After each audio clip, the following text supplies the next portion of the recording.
I was told that Stugotz has recovered from his toothache, and I was also told that he had a flight in this morning. Unfortunately, I was told that that flight was delayed. And so Greg Cody has rushed in. Amin El-Hassan has rushed in.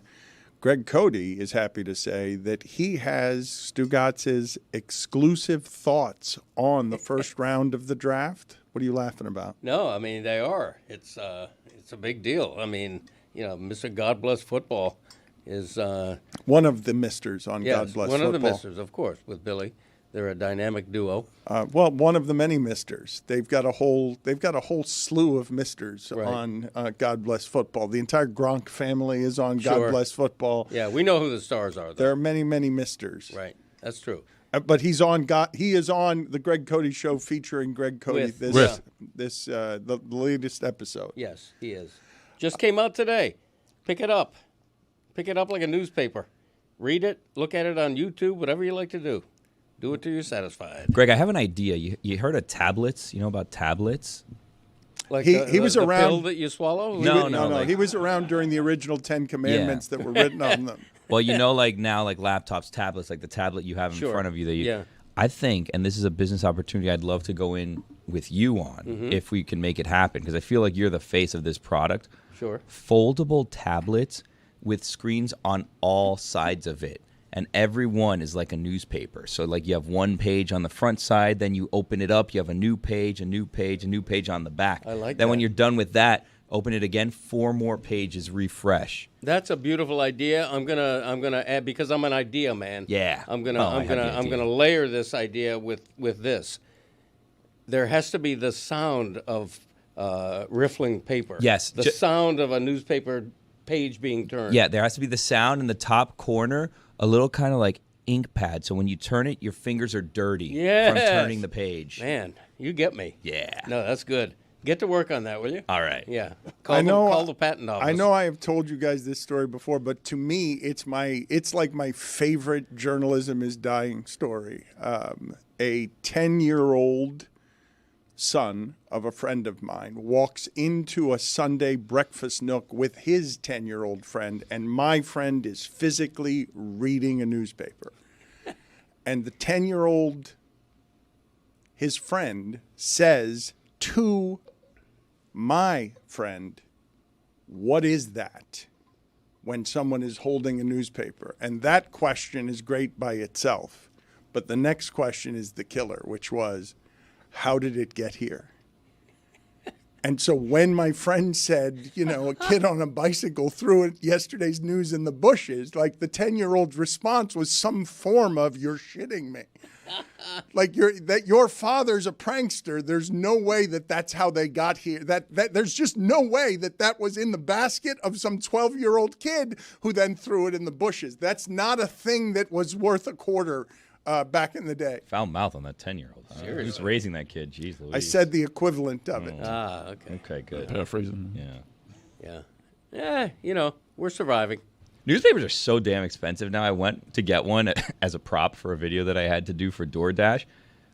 One paper, and it was akin to a pamphlet. It was 2 sections, and then the second section, the first page was the sports section, and then inside was like culture and everything else. It has to have been maybe, and shout out to all the people who are still writing for newspapers. I love and respect you all. But it was maybe like 22 pages total.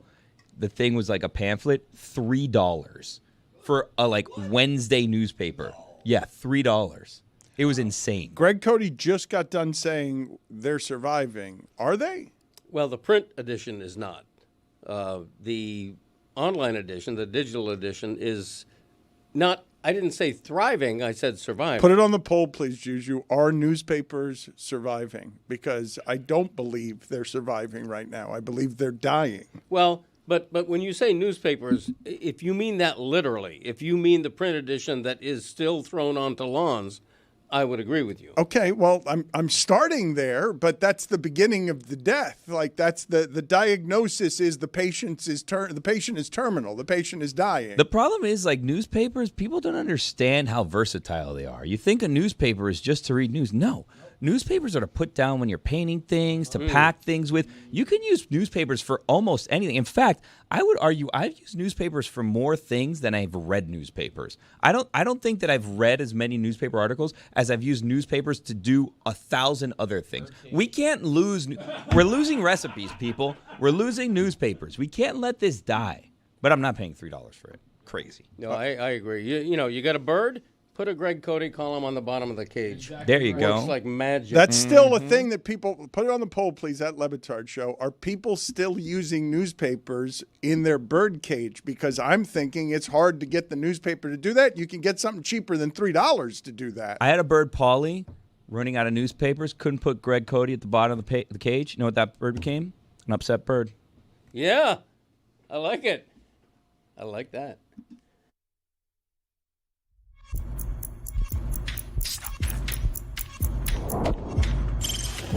Stop that. Stop that. Stop that. Yeah. I hear him chat from the noise. Move too quick, can't stop for the talking. I hear him chat with the walking. Just too sharp with the prize. White girls let it tell me I'm awesome. Yeah.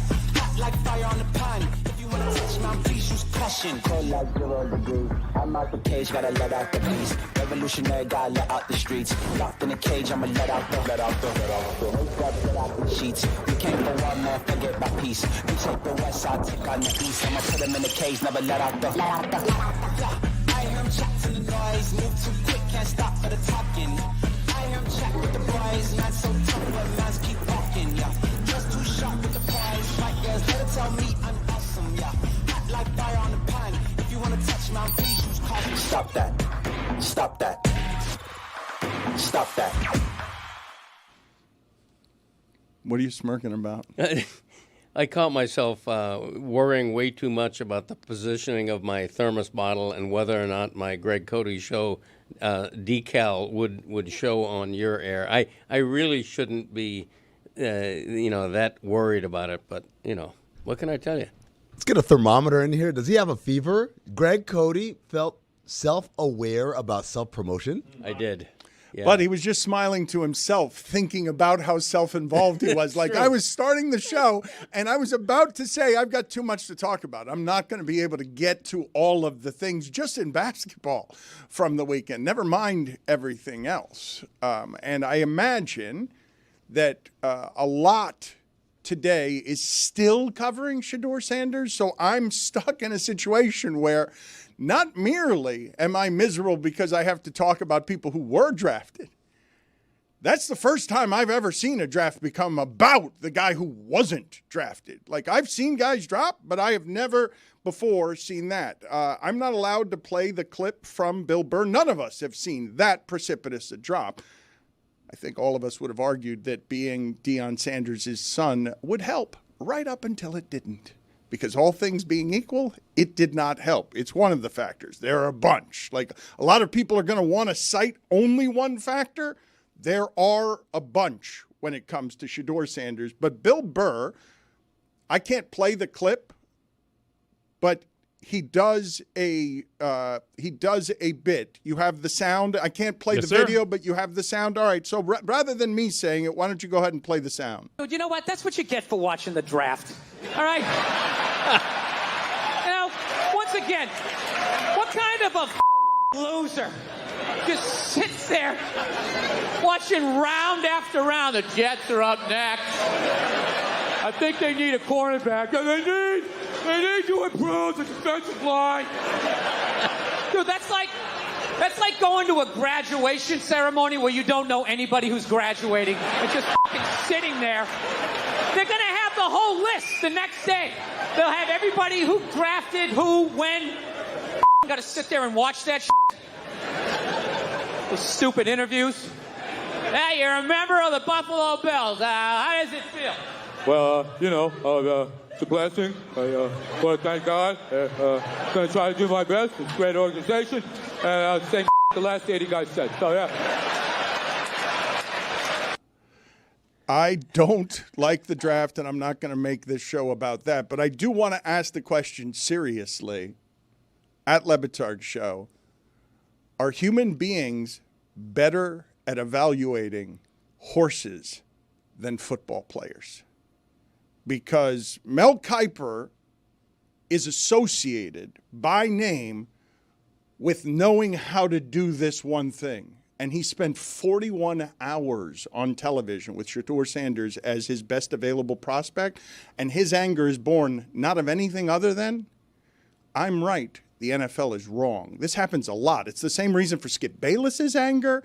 It has something to do with Stephen A. Smith's anger. Like, the media does not like being wrong about something. And so you get an emotional response to that wrong that is Mel Kiper making Reese Davis insane. Let's play some just sound of Mel Kiper trying to basically argue that he knows more than everyone in the NFL about evaluating prospects. The NFL has been clueless for 50 years when it comes to evaluating quarterback. Clueless. No idea what they're doing in terms of evaluating quarterback. That's proof. There's proof of that. When they say we know exactly what we're talking about with quarterback, they don't. He ended one segment by saying he was just totally disgusted. And let's just play the sound where he gets Reese Davis mad. I've never seen Reese Davis mad on television. This was like seeing a Macy's mannequin get furious. But Mel, the draft has spoken. That's right. That's the key, Mel. It's not putting a value judgment on whether those who passed were right or wrong. They did. Yep. So now, whenever you're in circumstances in life, whether you like them, whether you don't like them, whether they're fair or whether they're unfair, you might have to deal with them. That's and right. now Shedeur Sanders has to deal with it. And for whatever reason, whether he played a minute, microscopic percentage, 0%, or it's a legitimate criticism of the way he conducted himself during the draft process, this was the result. Yeah. Now he has an opportunity to answer it. I think yelling at the NFL about it is not productive. Feels like they pushed a button on Shedeur Sanders, right? Like the call came from up top?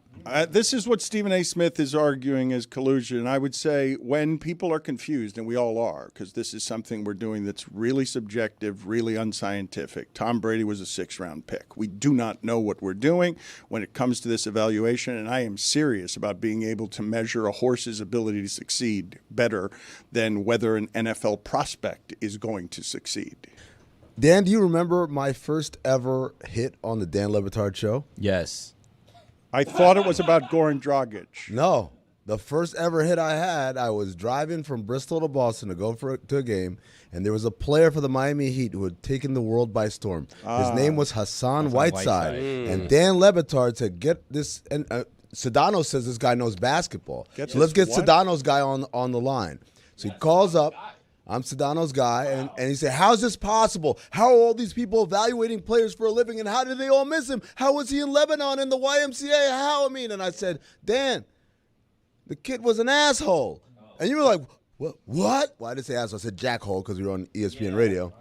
So then I explained, I said, the talent is undeniable, but I told the story from pre-draft where there was a coach that asked them, what do you need to do to get better at the next level? And Hassan Whiteside said nothing. He didn't say anything. He said the answer, nothing. And the coach said, I get it, you're confident, we're all confident, but everyone's working. Everyone's trying to get better. Hell, Kobe Bryant's the best player in the league. He's working every day trying to get better. What do you need to get better at? And Hassan Whiteside said, nothing. Yeah. And so the coach loses his temper and says, oh, so you're just effing perfect, right? And Hassan Whiteside says, pretty much. Ladies and gentlemen, that's how you fall in a draft. If that, and I don't know what Shedeur Sanders did or didn't do in his pre-draft interviews, but when you look at the talent, you say, okay, he's got the talent, but then you counterbalance it with A, the record was all right, not great, not awful, but just all right, and then B, like you how you comport yourselves in these situations. They matter. And I would imagine in the NFL world, it matters even more because they really don't like eccentric personalities over there. And so I don't know what he did or said. Maybe it was mild. But I have an idea that when 30 teams pass over you once, or 32 teams pass over you once, twice, 3 times, 4 times, yeah, It must have been something that you said that was pretty egregious. No. It can be and things that you said, but Ryan Leaf was drafted very high, and everyone knew what the problems were, and then became addiction problems on top of that. If you have the talent, the arm talent, Jeff George was an asshole. Everybody knew Jeff George was an asshole. It doesn't matter if you actually have the arm talent. The thing that makes it really hard with Shedeur Sanders, a number of things make it hard.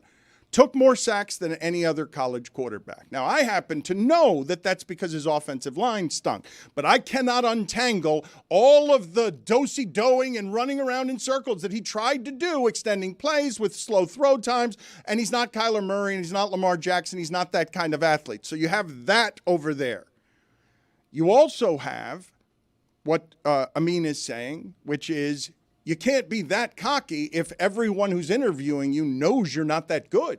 Like that, the coaches were not surprised by him dropping in that draft. But to me, the part that is most worth examining on what happened here is why the disconnect between how and why so many people in the media were telling us that this was going to be someone who was drafted second or third as a quarterback to falling into the 5th round. Why the disconnect between what the media was telling us and what actually happened that ended up with all of the experts being confused? Coaches were not surprised that he fell.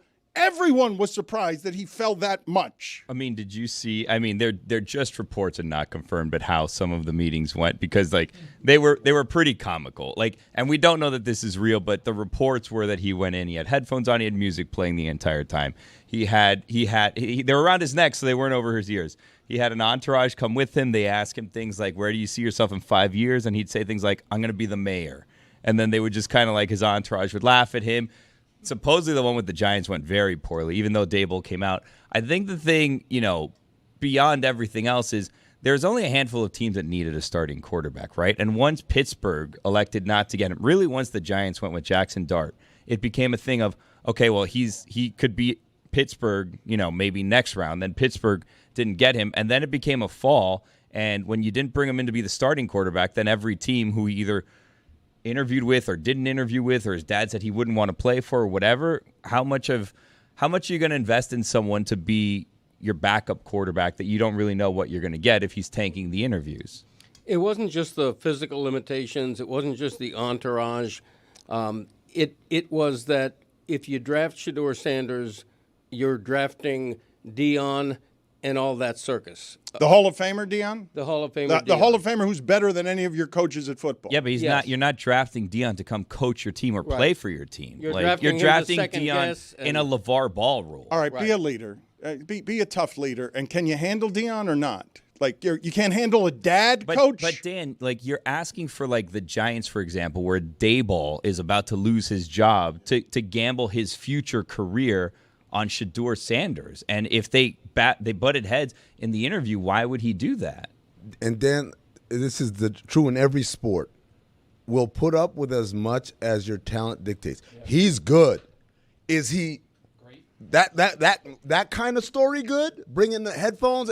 That's my point. Like, there are guys like, yeah, he's a hell of a player. But it's like, if you come in acting like that, you better be the LeBron James of this. And I think he's not the LeBron James of college football last year. He wasn't. So it has to be commiserate on some level, and especially in that sport and especially that position where they're like, this person's supposed to be a leader. Even if he is great, like, how can I have a leader who comes and makes a mockery of things? Again, that's allegedly, because we don't really know what happened. The funny thing, Billy, of all the stories I heard, the Daboll one is the one that sounds the realest. All the other ones sound like they're just trumped up kind of. I mean, it's all speculation, right? Because none of the teams are going to confirm any of this, because what's the point of it when you're going through a draft and they'll do it anonymously. Well, but even that, there's no point. Every team but one didn't take him, right? And he ended up landing in a pretty good spot for him. It's a team that some people speculated he was going to be at anyways, and I mean, him falling to the 5th round. That's then not they a saved, good. That's not a good spot for him. That is a good spot No, it's for a him. terrible spot for him. Okay. It's a quarterback room that's got 4 other quarterbacks. Yeah, that in he it. can beat out for a starting job, Dan. Deshaun Watson is not going to be there. Joe Flacco is injured every time. There's 2 rookie quarterbacks. He could win a starting job. He could get significant playing time The this reason year. it's not a good spot is because you heard his father say, if he goes to Cleveland, we're going to Eli the situation. It's not where we want to be. Okay, but his father, it was proven, didn't have that power. I'm just telling you that it's not a good spot when that's how they're viewing it. I mean, that quote is old too. That wasn't like from yesterday or over the weekend. So I mean, And you guys are going to have some trouble naming Brown skill position players that aren't Chubb, who's broken, or Njoku, who is shirtless.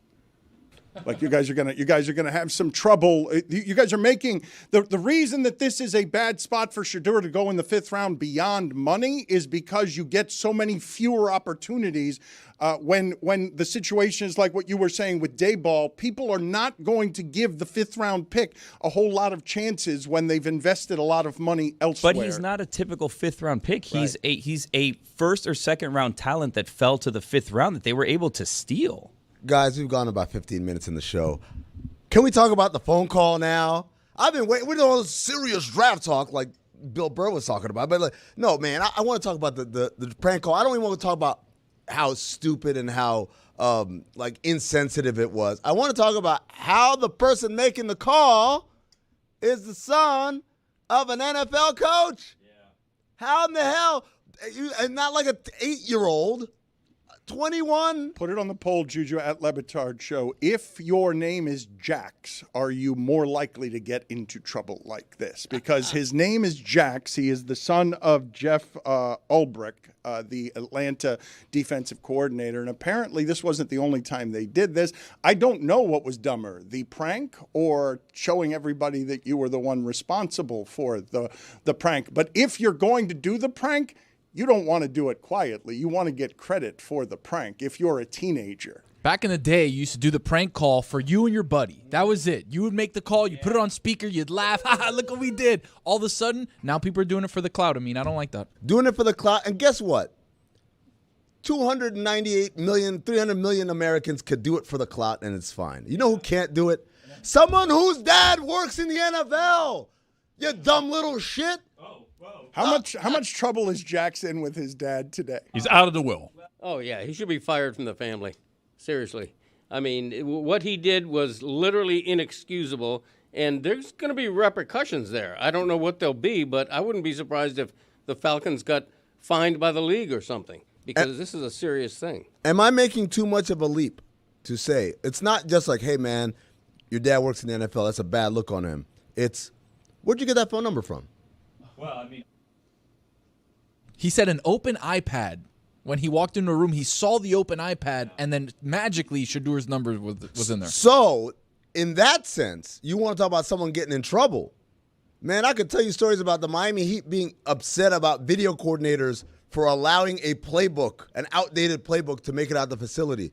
Brother, you got your iPad just open and your kid went in there and made prank calls off of it? Like, that is next level deep shit, Jeff Ulbrich. All right, so you're blaming Jeff when you need to blame Jax, unless you're blaming Jeff for the. I'm blaming him for the open iPad. For the parenting, okay, parenting and an open. He also iPad. just got there because he was like the Jets' interim head coach. Like, this isn't a first-year mistake, Jeff. Come on. So Greg Cody is saying this is a bad, serious thing, and there need to be repercussions. And Amin is out here saying you dumb shit. Little shit. Yeah. I am here to argue on behalf of the prank. I will preface this by saying, obviously cruel and obviously wrong to do. However, as a prank, it's a great prank. It works as a prank. If you're going to give Anthony Davis a show on Max, like, it's cruel, and people got mad on behalf of Shedeur Sanders because they're like, man, he feels bad enough. Don't do that to him when he's down. He's a national laughingstock. It's like piling on someone who's got so much internet shame. You guys wouldn't do that, right? You guys would never do that. Make a bunch of jokes on the internet about somebody who's drowning in internet shame. He's already in the shame. People are already feeling it on his behalf. However, You guys aren't going to argue with me that it doesn't work as a prank. For those of you who don't know what the prank was, someone called Shedeur Sanders and pretended to be the Saints that were drafting him as he fell in the draft. You guys will agree that as a prank, just by definition, that's how a prank works. I would put a B on the execution. Yeah. I would have, because he does the call and says, but you're going to have to wait a little longer. And then I was like, look, man, I want you to go, if you're going to do this, right, let's game plan this. Let's go all the way. Yeah. Let's have him, like, really believe he got drafted by the Saints. Yeah. Let's have a lady call and say, okay, we got to set up your travel. Like, just take it all the way. Let's Nathan Fielder this thing. If we're going to do a prank, let's prank. Let's not do, but you're going to have to wait a little longer. Nobody cares that Tyler Warren from Penn State was pranked. Nobody cares that Isaiah Bond was pranked. Cooper DeJean was pranked last year. No one cares about any of those, right? This is the only prank we care about? The fourth one of these. I didn't even know those happened. Right. This is the one everybody cares about because he's piling on a guy who's going through the worst night of his life. In fairness, when they did it to him, they didn't know he would fall like 2 days and continue to plummet to the 5th round. It was, I think, a first-round prank, and it's like, all right, he's going to fall to like end of the first round, but we got him. But you know that video doing numbers, right? Oh my God. Videotaping, I don't understand the video. This isn't a crime, but I don't understand people videotaping felonious activities and putting it on the internet. It's the wildest self-snitching stuff that people do now. That's crazy. It's doing crazy numbers, Billy. That's why. It's doing crazy numbers. But like, okay, let's just play out how the NFL works, right? So Jeff Ulbrich, he now works for the Falcons. He worked for the Jets. He's like a career NFL coach, assistant coach. He'll go in. He'll be interim head coach, whatever, right? Name never mentioned on this show before today. That's not true. He was interim head coach. Yeah, he was the Jets interim head coach last year when they fired Robert Saleh. I don't believe that. We talked about how sexy he was with his beard last year. There you go. He's a good-looking guy. Now you know it's true. Yeah. That was on God Bless Football. No, his name has never appeared on this show. I'm not sure. Anyways, the point is, Jack's his son.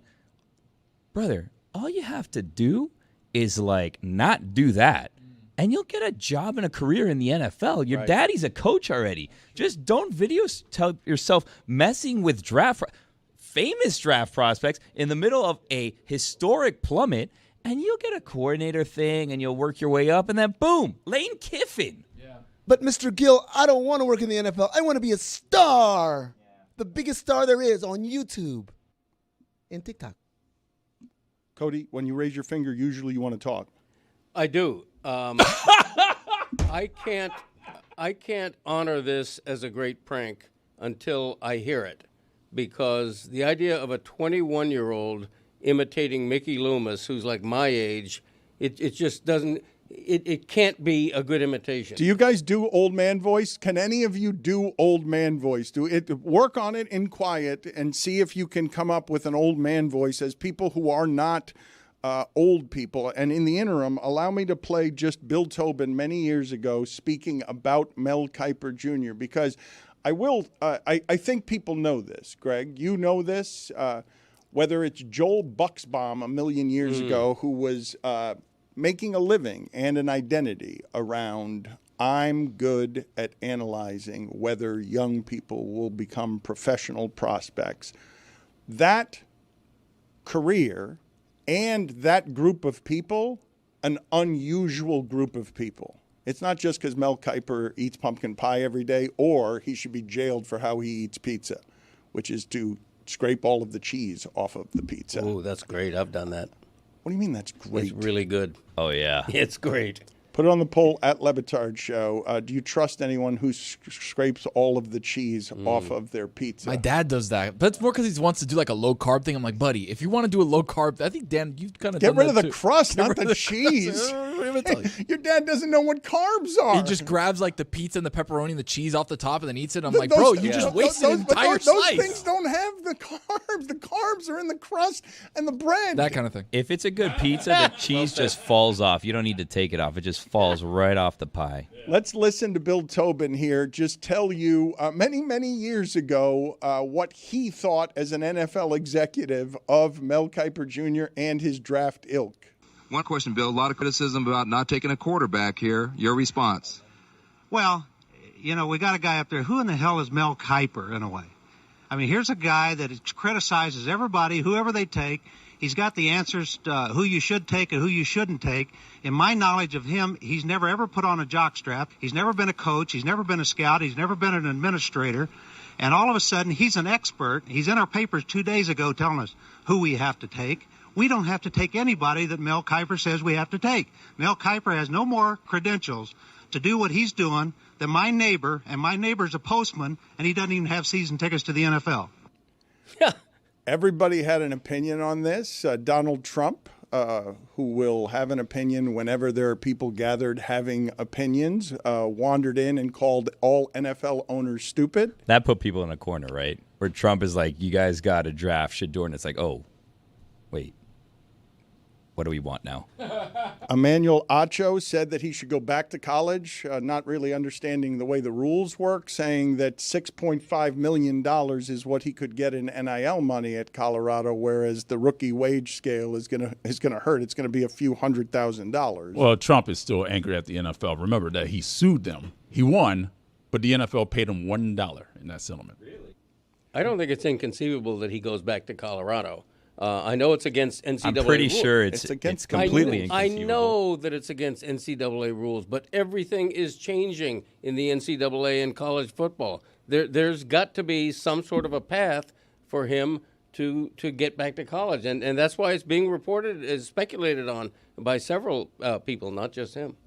But it's not allowed. Billy, usually when you raise your finger, you want to talk. Yeah, no, I'm confirming that we're talking about Shedeur Sanders because I was so thrown off by this idea. Do you think Shedeur Sanders would want to sign up for that draft night again?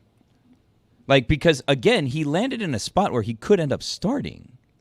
Billy continues to say that a Cleveland Browns job is a good job. They drafted a tight end and 2 running backs. They have Jerry Jeudy. Like, this is a good spot for him. He could start here. To be fair, the expectations are 0. So all he has to do is have a good camp, and then Deshaun Watson flames out. We all know that. I don't understand. Like, if he was drafted at number 2 by the Browns, we'd be celebrating it. But the fact that he was drafted in the 5th round by the Browns, it's a different team? Jerry Jeudy, I am going to have to concede to you because he had a good year last year, even though it felt like Josh Gordon doing that with Brandon Weeden. You have to have a number 1 receiver. Jameis Winston is throwing the ball all over the place. All of a sudden, Jerry Jeudy looks like a number 1 receiver, even though physically he's always looked like a number 1 receiver, and never before getting to Cleveland has he played like a number 1 receiver. You and I can continue to disagree on whether a Cleveland Browns job is a good job. We can continue to disagree on whether having a quarterback room that has Deshaun Watson, Flacco, Kenny Pickett, and Gabriel in it, Dylan Gabriel, like whether that's too crowded or not. To be honest, when you got that many quarterbacks, Dan, what do you got? You don't have any quarterbacks. They're all beatable. But he's not going to be drafted by the Chiefs. So are the Browns with any of them. Okay, but like, if he would have gone to the Titans a better option for him? The draft, like, the bad teams are the ones that draft the quarterbacks. I say that the bad setup for anyone is to be a 5th-round pick in a room where they have 4 quarterback options that aren't you, that they're paying more than you because of how it is that the Dayball thing works out, where people who have their jobs on the line tend to unite with management on going with people who are paid the most or invested in the most or drafted the most or traded the most for or is your guy, and Shedeur's not going to get the kind of reps in the 5 quarterback room that you need in order to win that job or show somebody something. But it's not going to end up being a 5 quarterback room. They're going to get rid of some of them. And like your own argument is Shedeur's incredible value right now. You have him locked up for how many years? For what? Like, he's getting paid nothing on this rookie deal. Like, you're incentivized to keep him on your roster. Yeah, they don't have a starting quarterback. It's not like he's coming in there trying to beat out him, and he's the 3rd guy right away. It wouldn't surprise me in the least if Shedeur Sanders winds up as their starting quarterback. And I think we can all agree that nobody in the NFL right now, certainly nobody coming out of that draft, is more motivated to show how good he is and to put up a middle finger to the NFL. Let me go over a couple of things here before we move on to other things, because, his pro day did have the showcase of Showtime on it. There were cookies with Deion's logo, a lot of legendary on it, a lot of the word legendary everywhere. And this kind of stuff was planned by Deion's event planner. And then you have this video of Cam Ward and Shedeur Sanders interacting, and people showing you that they have their biases when it comes to arrogance. They're saying this right here is why Cam Ward goes number one, and how it is that Shedeur Sanders ends up falling. Come on, bro, let's make a song. Let's drop one, Richie. I play football. Here we go. Football. I play football. You ain't got no hobbies outside of that? I play football. That's the only thing I want people to know me as, football player. Let's search up Cam Wood. You say American football. That one wasn't even like the great clip. There's a better clip of them outdoors where they're talking trash, and Cam Ward says, "You're getting a water break after one drill," and Shedeur says, "I wasn't drinking water. I was drinking Gatorade. That shit they pay me for." Cam Ward, 0-star recruit, because nobody knows anything when it comes to this stuff. 0-star recruit. Like that, to me, that, Greg, was what was most on display with all of this. We think we know something when we don't know shit. It's particularly at that position, I think. But you mentioned, you compared analyzing racehorses and athletes. Racehorses never give a bad interview. They never betray themselves with their arrogance when they're being vetted for athleticism. Shedeur Sanders did, plainly. People don't want that. They don't want the headphones and the disrespect. Oh, but stop! No, you're not. As Amin said, you're not good enough. Does to Anthony come off Edwards like that. seem like he's real respectful, wandering around telling everybody at WrestleMania that his penis is bigger than everyone else's? Like, what does respect have to do with anything here? Dan, Anthony Edwards is one of the very best players. He was the number one overall Shedeur pick. Sanders is one of the few stars that there are in college football. Hold on. I'm not talking about stars, man. I'm not talking about marketing here. I'm talking about basketball-wise. Everyone said that dude's the man. Unequivocally. I mean, Shedeur Sanders has been told he's the man since he was born. Only until this draft does he think he's not the man. Dan, I'm telling you that the talent evaluation system had Anthony Edwards as the surefire number one overall pick. Not Daddy and my sycophants told me that. Not the internet told me that. The talent evaluation system, right? You can't compare Shedeur Sanders to Anthony Edwards as prospects coming in. I think the other thing, too, is Anthony Edwards proved that he was him. Shedeur Sanders has been told that he's been him the entire time. When he had him on his team, Travis Hunter, who was that guy that went out and said, I'm going to play both sides of the ball, I'm going to play Heisman-level football, and here we are getting drafted, traded up for in the first round to prove that. I mean, it's not entirely fair to Shedeur, right? Shedeur is a 5-star recruit out of high school. He got scholarship offers from everybody out there. Every team wanted him in college. To what Dan was saying, Cam Ward was a 0-star recruit. Cam Ward was a 0-star recruit in part because of the scheme that his high school ran. So he wasn't getting the offers because they thought that he was more of a runner than a passer. And then you had Incarnate Ward, who took a chance on him, and then he repaid Incarnate Ward because he signed with them, and then their coordinator goes on to Washington State. He follows them to Washington State, and then he proves that he's a star, ends up in Miami, becomes the number one pick in the NFL draft, which he also did because he decided to stay an extra year in college, where last year he wouldn't have been the number one pick in the draft. So, like, Cam Ward had it. They didn't see it because of the style of play that they were doing in his high school, but he proved that he was. Shedeur is someone that everybody wanted on their team, and he took a different path by following his dad to Jackson State and then to Colorado. Also, real quick, like Tony said, Anthony Edwards told us about how big his dick was, up 20 in a playoff game at L.A. Not overplaying. No, he did it at WrestleMania. No, he did it. No, that was at a playoff game. That was courtside. He was on the scorer's table. Yeah, he's on the scorer's table. It was him and Rudy Gobert. He said, Rudy's worth 200, and Rudy went like this. Oh, he did this. You got your cotton and Glorious Bastards. Let me play some or read some sound to you from, I should say, read some back and forth between LeBron and Rudy Gobert this weekend that I wonder if you guys could ever again be friends with anybody that you had this back and forth with, okay? Just the trash talk that is common in the NFL at every turn because there is plenty of trash talk everywhere. The back and forth was LeBron went to the referee and said, eject this mother bleeper. He just elbowed me in the head. Rudy Gobert came back at LeBron and called him a soft-ass mother bleeper. And then LeBron said, I will kick the shit out of you. That is an interaction that two human beings, now they don't like each other and haven't liked each other for a while, but if you guys had any of that as an interaction with your friends, you're pretty much done speaking for a while, correct? Like, or a coworker. If you're having that interaction with a coworker and then you have to work again with that coworker, are you still speaking with that person? Incorrect. I've been in that situation, and then like 5 minutes later, hey, you want to go get a beer? Like, hey, man, that's what dudes do. Is it? Okay, I've never done that. And like I've never had that exchange with anybody that I intend to have any kind of relationship with after that. You've never called somebody a soft-ass MFer? No, You never elbowed anybody in the head? No, I don't do all of that. If you're friends, you say those exact same words and it comes off totally different, right?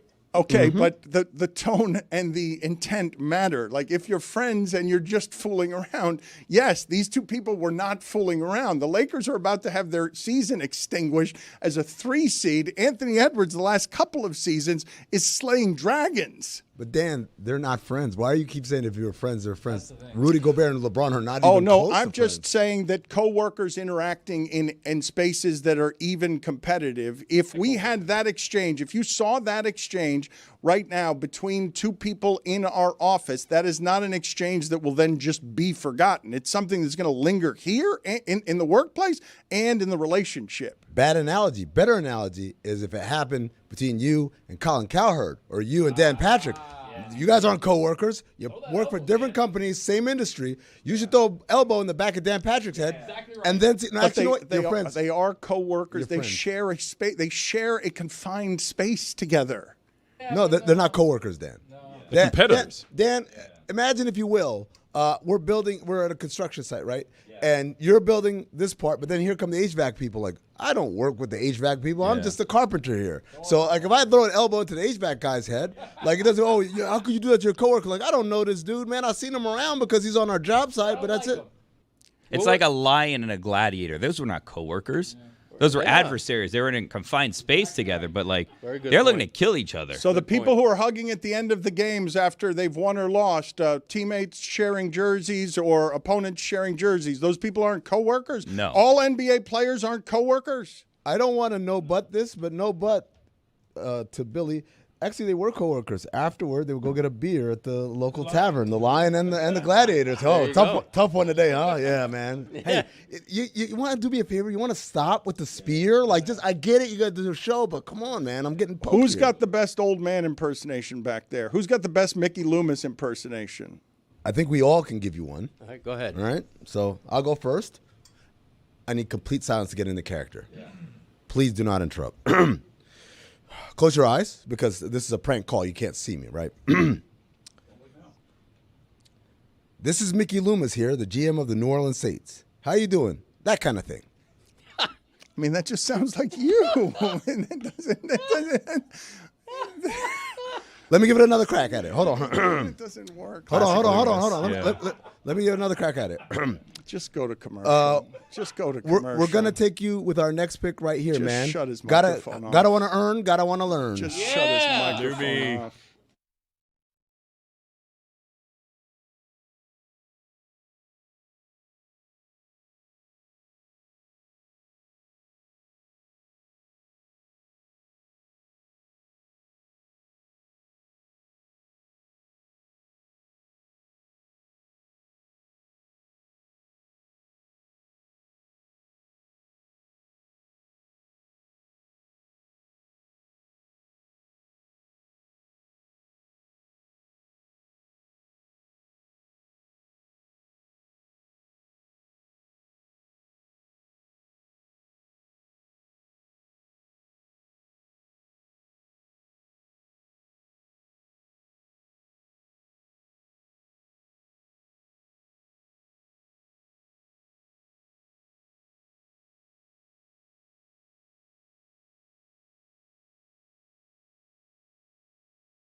This episode of the Dan Le Batard Show with Stugotz is presented by DraftKings. DraftKings, the crown is yours. Unfortunately, our crack team of editors isn't able to edit things in a way that doesn't cause music to play that affects our money. But they can find sound of me being wrong and Billy being right very quickly. Whether or not we've ever mentioned Jeff Ulbrich on this show before, this prank, I said we had not. Billy said we had. It appears he's right. Let's play that sound. I just don't think that you do this unless you know what you're doing next. Like, you don't just fire him without knowing what the next news is. According to Zach Rosenblatt from The Athletic, Jeff Ulbrich will be the interim coach. So he's the defensive coordinator and now the interim coach. Apparently, according to Zach, he's beloved by the entire Jets roster and staff. Well, that always works. Should have edited Samson out of there, too. Yeah, that's probably a good idea. It's just that last tail, damn, that last little tail of it. He's the justice correspondent for The Nation. He's a New York Times bestselling author. His latest book, Bad Law, 10 Popular Laws That Are Ruining America, is available now. But we're here to talk to him about football, not politics. Elie Mystal is with us. And I want to ask you, among other things, whether you want to answer this as a Giants fan or as a black man. Yeah, so I haven't even asked the question yet. Shedeur Sanders falling in the draft. Go ahead and answer that however you want. Giants fan or black man? Yeah, no, I got to start as a Giants fan first, right? Like my this is what my team does, right? And if the Giants want to know how good a quarterback can be when they have a loud father who is manipulating the draft, they need to look no further than Eli Manning, because there's ain't a thing that Deion Sanders is doing that he didn't learn from watching Archie Manning, right? People forget that Archie Manning literally would not let Eli play for the San Diego Chargers. The Giants say like, oh no, that's a locker room cancer waiting to happen. No, they were like, come on over. We're gonna put you on our team. Tom Brady wishes the Giants had reacted to Eli Manning the way that they reacted to Shedeur Sanders, right? Because he'd have 2 extra rings right now. It is pathetic. And the thing that I really, again, as a fan first, this Brian Daboll is out here talking about how, oh, Shedeur Sanders, I didn't like how he reacted to our installation package. Brother, you 3-14. Maybe your installation package sucks. Like, has that occurred to you yet? Like, look, if Chuck Schumer, in my world, if Chuck Schumer is going to like draft me to run for Congress and he gives me the Democratic playbook right now, I'm going to be like, nah, Chuck, that ain't it. Because all y'all do is lose. Maybe I got my own plays that I want to run, Chuck. Like that, and that's just in my world. There's the idea that you can't draft a quarterback because you didn't like how he reacted to your 3-14 installation package is just, it's beyond me. So yes, as a Giant fan first, what a disaster. As an African-American male, look, ain't nobody do blatant racism quite like the NFL, right? Like you know how right now we got a lot of people talking about, I can't believe these Latinos voted for Trump. Don't they know they're going to deport them? And I'm like, brother, we watch the NFL. We can't talk. We can't talk to no Latino who voted for Trump because we watch the NFL. The league does this. The league plays in our faces like this all the time. And Sanders is just the most recent, most blatant example. And I know some of your listeners are going to be like, how can you tell it's racist? Because look, there are 2 kinds of racism, right? There's the racism that only happens because you're black. And people who don't like to think that racism exists, they love to talk about that kind of racism. Because as soon as they find one black man that it doesn't happen to, they'd be like, see, racism is solved. Barack Obama. What you got now? Like, scoreboard, Barack Obama. Like, but there's a different kind of racism, right? And that's racism that never happens to white folks. And you never see a white athletic talent drop like a stone in the draft because they didn't interview well, right? Nick Bosa out here interviewing like he's a January 6th terrorist. Doesn't affect him, right? Johnny Manziel out here interviewing like he's Nick Cage from Leaving Las Vegas. Doesn't affect him, right? The Jets, my crosstown rival team, their last quarterback interviewed like he was RFK Jr., ain't had a bath in 3 years, probably got rabies, ain't gonna affect him, right? But Shedeur Sanders interviewed poorly, so we can't draft him. They're playing in our faces, man. But the NFL does this all the time. But Jackson Dart has a great name. Nice. From Ole Miss. From Ole Miss. Right? From one of the most ridiculously, long-term, literally named their team after the Confederates, Ole Miss. Jackson Dart's the guy. And look, hopefully, again, I'm a Giant fan. Hopefully Jackson does well. I don't want to shade Jackson just because of where he come from, right? I'm not like that. Right? I hope Jackson does well, but the idea that you can't draft Shedeur Sanders because he interviewed poorly or because you didn't like how he reacted to your installation package, that is just beyond ridiculous. And there are going to be people who believe it. There are going to be people who buy that rhetoric. I mean, I'm going to show my age a bit, but you remember, I know I'm very old, so I'm going to embarrass myself. But do you remember the Wonderlic test? Yeah. And you remember the year that Steve McNair dropped in the draft because apparently he did poorly on the Wonderlic test. When they want to come at you and you're black, they're gonna pull some things out of thin air to kind of Steve McNair. Deion Sanders, right? Let's be clear here. This is not a LeVar Ball situation. This is not a situation where you have an American businessman who's carpetbagging the league. Deion Sanders is in the Hall of Goddamn Fame. He is in the Hall of Fame for their clique. He is a coach. He is a really good coach. And you're telling me that his kid can't read a playbook? Can't learn how to prepare for a game? Are you kidding me? I went to Harvard. My kid knows how to do homework. All right? Right? He knows how to read a book. All right? This is kind of basic. There is zero chance that Shedeur Sanders does not know how to prepare for an NFL game with that kind of upbringing. There's just zero chance. So again, so these ideas that he is somehow, again, just on the strength of his interviewing, is not worthy of being drafted on the first 2 days of the draft.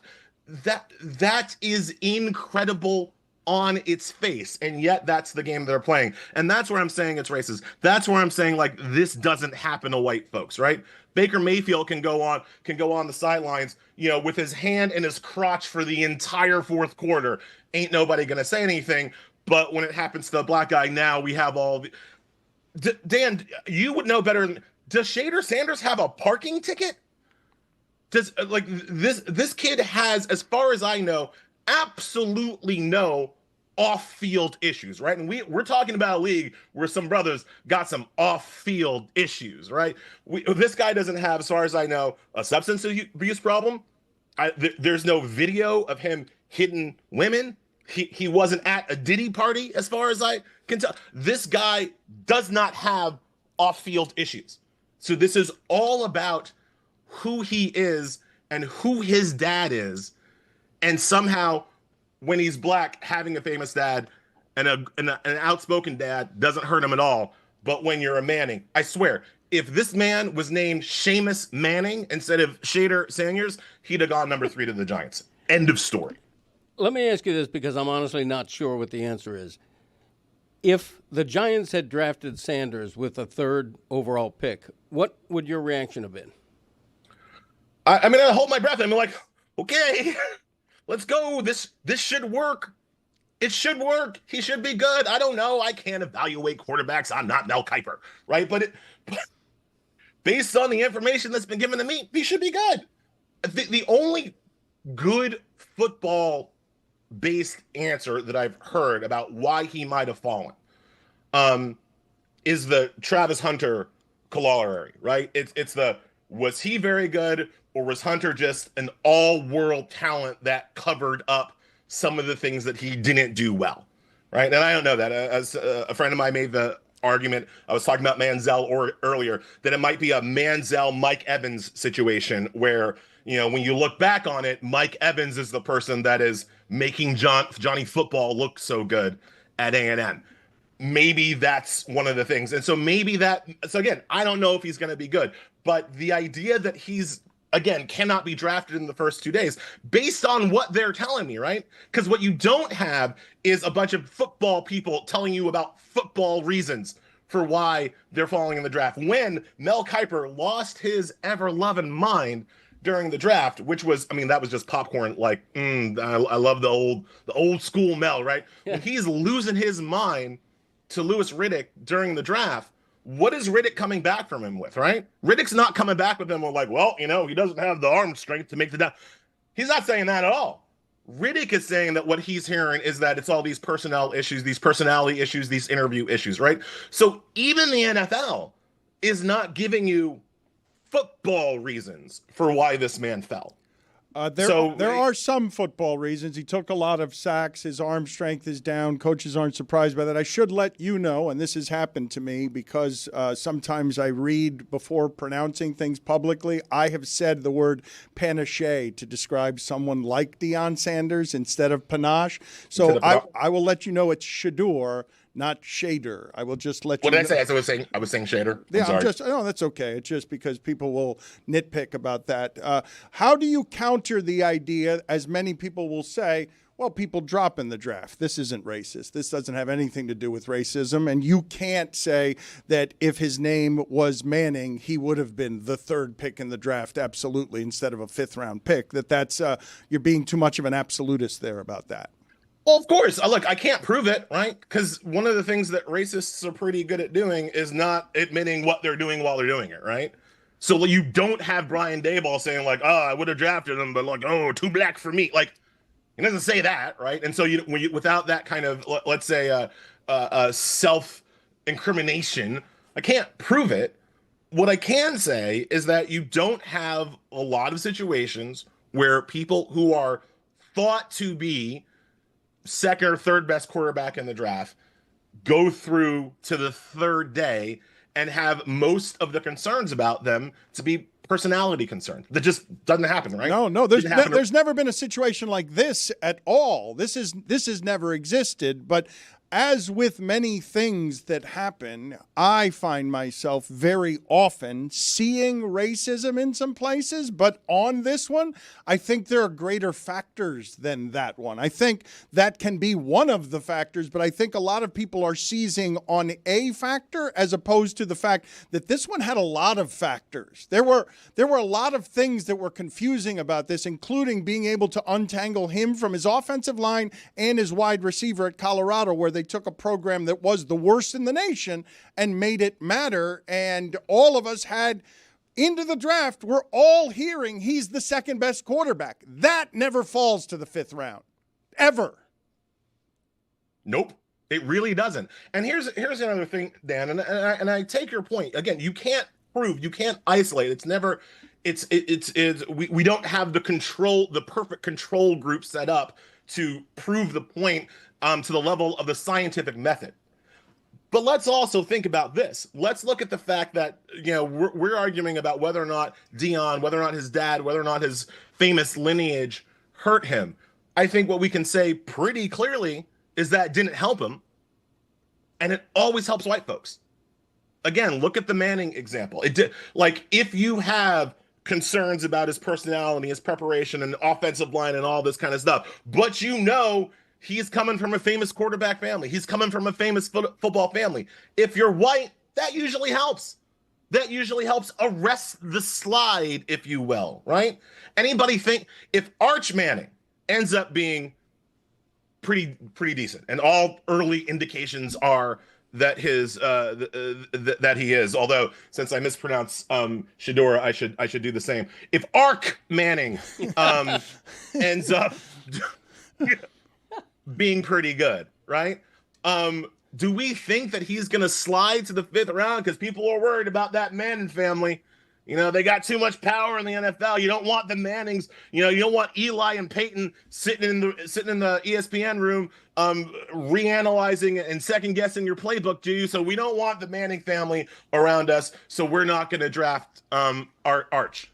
Like, does anybody think that's going to happen? It's crazy. What he's saying is crazy, and it's also not totally wrong. I think I can make the argument now, and most people would agree with it. All things being equal, at the end, Deion being his dad didn't help. Like, you can make arguments it didn't hurt, but you can't make arguments it helped. Like, being Deion's kid helped him at every stage along the way toward professional football and the first incarnation of professional football in college. But as soon as he gets to the pros, all things being equal, we can't make the argument that having a Hall of Famer as your dad helped him at all, correct? No, but I would make this point. If you have the physical skills that make you a high first-round pick, and nobody's disputing that, you can survive having a loudmouth dad, if I'm being frank, or an evolved dad who you're going to end up drafting along with the player, and you can survive everything else. You know, you can survive a bad interview if you have absolute number one pick skills, and he didn't. But we thought he did. No, not really. I mean, the lowest anyone had him falling was the second round. Well, Diana Rossini was on your air last week saying that she predicted he was not going to get picked in the first round, and he was falling. I mean, it wasn't... Yeah, but second round and fifth round, those... Yes, that's the shock. That's unprecedented, and I would use this as anecdotal information. Mel Kiper picked him number 9. This was the first time ever that a Mel Kiper top 10 pick has gone that low. I know that's anecdotal, but we haven't seen what we saw with Shedeur Sanders dropping. Elie, people are accusing your name of being fake. They're saying it's too perfect, and the Mystal has an air of mystery around it. So is yours a nom de plume, or is that a real name? My name is real. My hair is real. It's Haitian. And I feel like Miami listeners are going to have met quite a few Elies. It's a fairly common Haitian name, but a lot of people think that I'm named after a girl. So, like, whatever. You roll with what you got. Well, the Mystal is the thing. It's got an air. It feels like there's like smoke and mystery around it. It sounds like a drink. You know, it's more sac passe. Like it's just Creole, man. That's all that is. Look, I just to the point of like, if he had rock solid first round talent, that's the other thing about the draft, right? Like, it is not, everybody knows that it's not an exact science. And so again, I kind of look at these other factors of like, you know, what should have helped him, what should have hurt him. And like Dan just said, like, it's very clear that being Deion's kid did not help him. But you know what probably did help him? What probably did arrest the slide? And I hate saying this, like, very, very much. Donald Trump's tweet talking about how all these people were idiots for not drafting. And, you know, of course, Trump had to do it in the most, like, eugenics way possible, right? He's got good genes, right? He's got superior genes. Like, that's how he had to do it, because that's the way that fascist man thinks. But bottom line, Jimmy Haslam, right? The owner of the Browns, he's a big GOP donor. My friend Joe Patrice on Above the Law, we were talking about this last night. He's a huge GOP donor. If you look at that footage of Barry being forced to draft him, it seemed pretty clear that wasn't his call, right? It seems pretty clear that he got a call from the owner saying, draft that kid, after they had gotten their super awesome 5'9" quarterback from Oregon. Seems like Jimmy Haslam kind of overtopped his GM and made him do that pick. And I can't help thinking that might have something to do with Mr. He's got great genes, Trump coming out and saying something about it, right? Even this morning, I saw at the White House press briefing, what's her face? Not Kaylee, the new Kaylee was out there talking about how, all she can say is that Trump tweeted about it and then he got drafted. Like, that's literally that's the White House spin on this. And again, Jimmy Haslam, big GOP donor, so I can't say that had nothing to do with arresting the fall and where he actually ended up. Elie's latest book, Bad Law, 10 Popular Laws That Are Ruining America. We didn't talk about any of that. Next time. Thank you. Always good seeing you, Elie. Always nice talking to you. Thank you, sir. Thank you so much for having me. A story from the Giants this week, and Greg, that I wanted to get your thoughts on. I don't know how the group felt about Abdul Carter saying that he wanted Lawrence Taylor's number. What are you smiling about, Tony? I mean, we talk about Shedeur Sanders going in with the headphones and being like, I'm the man, I'm him. And then you get to a guy like Abdul Carter and you're like, yeah, I want Lawrence Taylor's number. Let me have that. That's some balls, but that's okay. Like, we're all good. Is it okay? I can see him asking. He's the number 3 pick. He's supposed to be a great specimen. So was Deion Jordan. Do we know? Well. I mean, Cam Ward got Warren Moon's number. Warren Moon Warren just Moon gave it to him, though. Yeah. That's a different story. Gave it to him. You were LT's saying, not I giving it mean? to him. Do we know if he meant number like, hey, what's Lawrence Taylor's number? I'd like to talk to him. Well, they did talk afterward. They have spoken. For those of you who do not know, I think this happened. Did this happen on Micah Parsons' podcast? Abdul Carter said he wanted 56. Lawrence Taylor talked to him, and this is the quote from Lawrence Taylor after telling him no.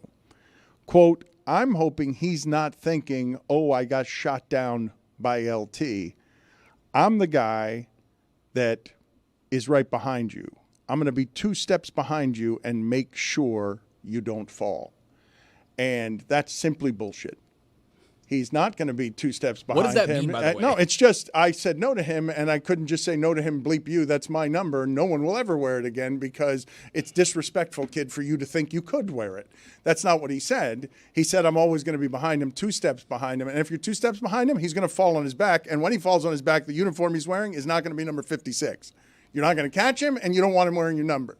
Exactly. 2 steps behind means when he falls, you can't catch him, but you can go like, oh, no. You can do the fake hustle of, right. oh, Yes. almost. Right. That's the play right there. But he says, I'm hoping he's not thinking, oh, I got shot down by LT. He needs to be thinking that. That's exactly what happened. Motivation. That's the only reason you're not getting his number is because you got shot down by LT. Well, typically there's a money exchange here. Did Carter offer him money? No, it's only a money exchange. Usually it's only a money exchange if the player in the locker room already has the number. Usually it's not a retired number. I'm honestly... $1 million for that LT jersey, by the way? Is there... the number 12 is associated with quarterbacks. I'm not good with uniform numbers, but 56 to me, I can make the argument it's the most famous number in the sport, is it not? Like I can make that argument based on I don't know another defender's number that resonates the way that one does. That blue 56, man, that's timeless. That's timeless. You have to pick another jersey. Maybe Manning. 18? 18? It's TB12, right? Yeah, like he made the entire TB12. method out of it. Yeah, but a lot of quarterbacks wore 12. See, 56 I just associate with one player ever. And I don't do that. Go ahead. Forgive me because I'm telling you, I'm bad at uniform numbers. But can you guys give me the second most famous number 56, not just in football, anywhere in sports? 13. Well, anywhere in sports, 99. No. Number 56 as a number, I only associate it with one player ever. Dan, I've got another famous NFL number.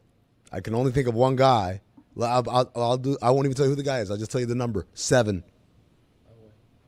Elway. Oh, wow. Elway? 2 Americas. Mike Vick. I was like, clearly Mike Vick. What are you talking about? All Elway. right, put it on the poll at Le Batard Show. Number 7, Elway or Mike Vick. The reason I'm saying 56 stands out is there are a lot of 12s. We can do Tom Brady on 12, but there are a lot of 12s. It's a famous quarterback number. This is an interesting discussion because technically I don't think Lawrence Taylor makes that decision. I think the Giants retired that number. Like the Giants would have to give permission. I'd argue that if LT gave permission, then the Giants would be okay with it too. It could be his number to retire. Maybe not. Maybe I've got that wrong. I wouldn't have given it if I were LT. I think he's justified to. You know what I would have said? I would have said Abdul Carter, have 50 sacks in your first 5 seasons and make 4 Pro Bowls, and then we'll talk. That's what the phone call would have gone like. Mm-hmm. You earn it. You know, you got to want to earn. You got to want to learn. I mean, Mickey Loomis. Yeah, exactly.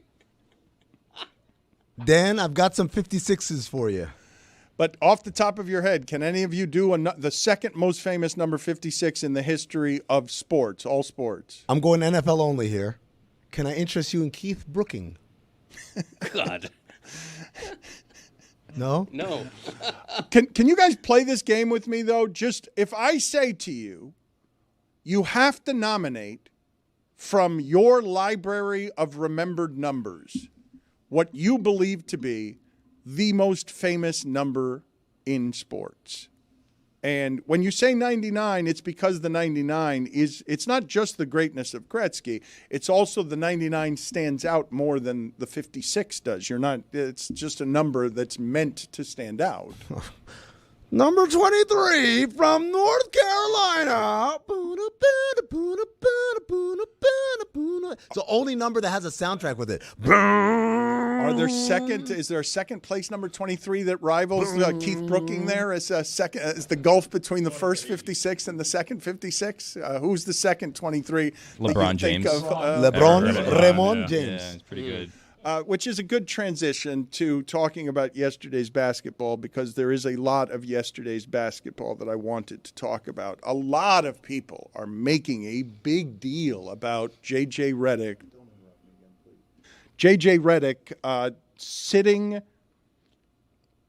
everybody on his bench and playing his starters the entire second half, which is not something that has happened since 2013. And a lot of people are pointing out there's a lot to talk about from yesterday's games. I don't know if you guys want to talk about the officiating. I don't know if you guys want to talk about the Lakers on the brink or not. But the part I thought was unfair, Amin, is so many people are talking about J.J. Redick playing only his starters the entire second half, as if the Lakers weren't up late, as if LeBron didn't block a shot with 90 seconds left that would indicate he doesn't seem terribly tired. LeBron didn't do anything in the fourth quarter, and it would make sense that the oldest player in the league would be tired, but they had the lead. And they had the lead. DiVincenzo was great at the rim, and then LeBron blocked him at the rim. So you tell me, how fair is the criticism that you're playing your starters in a way that we haven't seen in a playoff game in 10 years? First of all, it wasn't the starters, because Jackson Hayes subbed out at the 4 minutes. After 4 minutes, and never came back in, like Judy from Family Matters. Went upstairs, never came back downstairs. Right? It's absolutely a fair criticism to ask 5 guys to play 24 consecutive minutes, right, without any sort of a breather, without any sort of a break, and also one of them is 40 years old. It's unconscionable. It's okay to do to Julius Randle and Anthony Edwards? They're young. They're young. You can do it with them. You can't do it, especially with the lack of depth that the Lakers have. And that's part of the chess match. Sure, we'd all love to play with injuries off and fatigue off and just play my best 5 players and keep going like it's a video game. But that's not the job, right? Steve Kerr finds a way to play Guy Santos. Everyone, you've got to find your Guy Santos. Is like, this guy shouldn't play on paper. Yeah, I'm not going to trust him in a playoff game.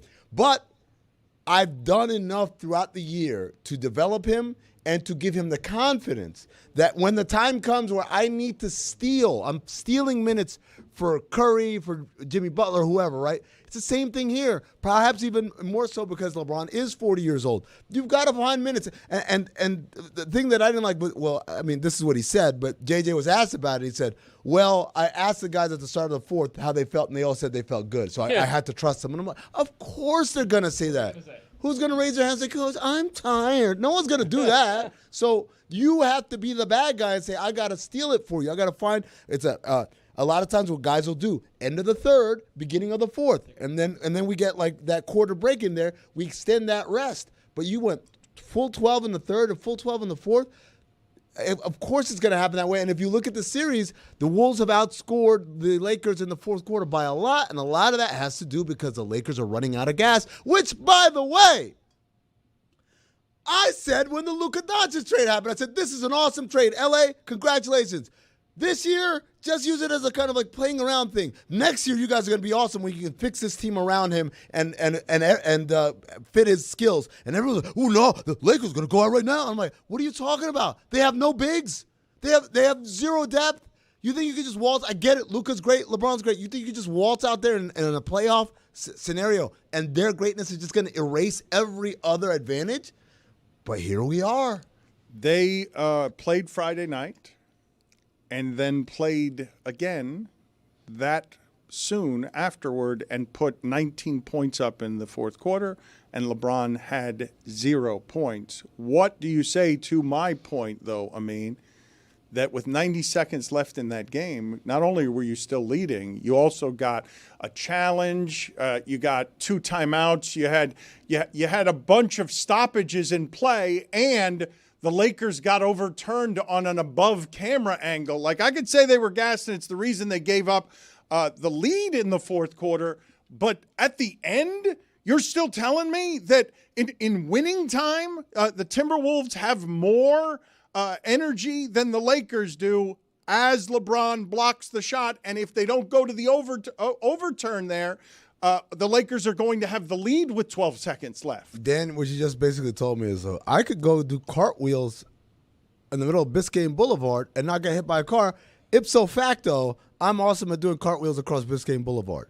No, it means that time it worked. So had they won that game because they were up, you could be like, oh, well, see, there was nothing wrong. But the process is faulty. We know the process is faulty. The result is the result. I think the bench is faulty. More than the process. That's what we're saying. The process is because of the bench. And because they don't have the depth, he felt the need to do this. But then even when you're going to do this, even when you don't have the depth, you have to find a way to cheat some minutes for them. Some rest here or there.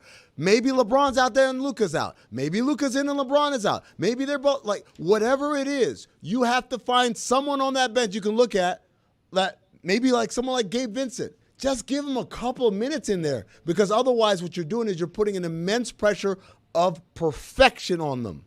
Some of this is obviously playing the result. I think if the Lakers win, J.J. Redick is a little bit of an avant-garde guy who made a bold decision. But Anthony Edwards said the Lakers were gassed in the fourth quarter. I believe that. I mean, if he's saying it, I believe it. And I don't see Redick living this down for the rest of this series if they lose. Anthony Chicolo, number 56. Chick. The Bucks have lost 8 of the last 9 games that Giannis has played in. And Giannis in those 9 games is averaging 30, 14, and 5. Damian Lillard goes out early yesterday. I don't know how many people are paying attention to that Pacers-Bucks series, but it would appear that the Bucks are 1 loss away from Giannis being out of there. And good God, does Brook Lopez and the rest of that team look thin when Chris Middleton isn't out there and Drew Holiday isn't out there. And it really does feel like Giannis is out there by himself and has no answers for what it is that the Pacers are doing. But the Pistons-Knicks game, I thought, was the one from yesterday. The Clippers-Nuggets ending was tremendous. But the no foul call and the officiating in general at the end of a couple of these games that are close makes it so that we can argue about a bunch of different things that don't give the Knicks the proper credit for how they won that game yesterday. It's not just Brunson being injured and then dominating the fourth quarter.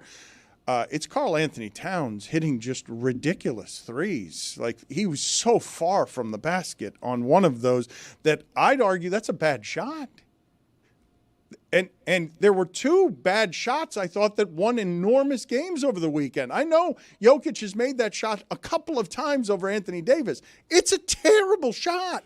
Like that. And the fact that they got a backdoor alley-oop at the buzzer because they were defending so ferociously against, don't let Jokic do that. The step back, he's going to fall out of bounds and throw it in from behind his neck. It's going to be Jamal Wilkes jump shot. It's not even going to be a normal jump shot. He's going to go well behind his head in a place that makes it the sky hook in terms of being unblockable. But it's a ridiculous, asinine shot. I mean, Aaron Gordon dunking that at the rim. How the bleep does that happen? 2010 Western Conference Finals, Game 5, Los Angeles Lakers versus Phoenix Suns. Suns make a huge comeback, capped by a Jason Richardson bank shot 3. We've got all the momentum. They call timeout. We know where it's going. There are no illusions who's going to get the ball, and there are no illusions as to what he's going to do when he gets the ball. Kobe Bryant catches it on the right sideline. We aggressively trap the shit out of him, so aggressively that he airballs the shot. If he had hit the rim, if he had hit the side of the backboard, that ball goes outside. Overtime, we probably win the game, right? Instead, it's an air ball. Who's waiting right under the rim? Ron Artest catches it, lays it up, game over. That's how it happens. Sometimes, and that's, you want to know the word gravity in basketball? That's gravity. The gravity, the respect level is so high that we're going to sell out completely on everything in order to make sure that you don't beat us. But in that process, you then neglect someone who's just lurking around. And so Aaron Gordon, and I was talking to my kid about this, a lot of people are going to say, oh, Aaron Gordon, because he's 6'9", and he's got like a 40-inch vertical. Like, yeah, but that's not what made him. He was right place, right time because he anticipated. He visualized. He said, if this ball comes short, I'm going to be ready. And that, ladies and gentlemen, that's what veteran play is. That's what championship-winning basketball is the guys who are thinking the game before it happens, not trying to react after it happens. Can you guys remember off the top of your head a playoff game decided on a buzzer-beating dunk? Rockets versus Lakers, 1983, I want to say 82, 83. That's a recall right there. Wow. Can I ask? I haven't seen it very often. Can I ask you guys a question? Because I'm actually confused about the rules. So when does the ball going in count? Is it when it goes through the hoop or when it leaves his fingers? You got to let go of it. Because right? if he's holding onto it and it goes through the hoop, is that a shot? If the ball has crossed into the hoop, even if his fingers are still on it, doesn't matter if his hand is on it. It's that it has entered the hoop, right? Any portion of it, not it has to go through. Just any portion. I think most of it has to be in there.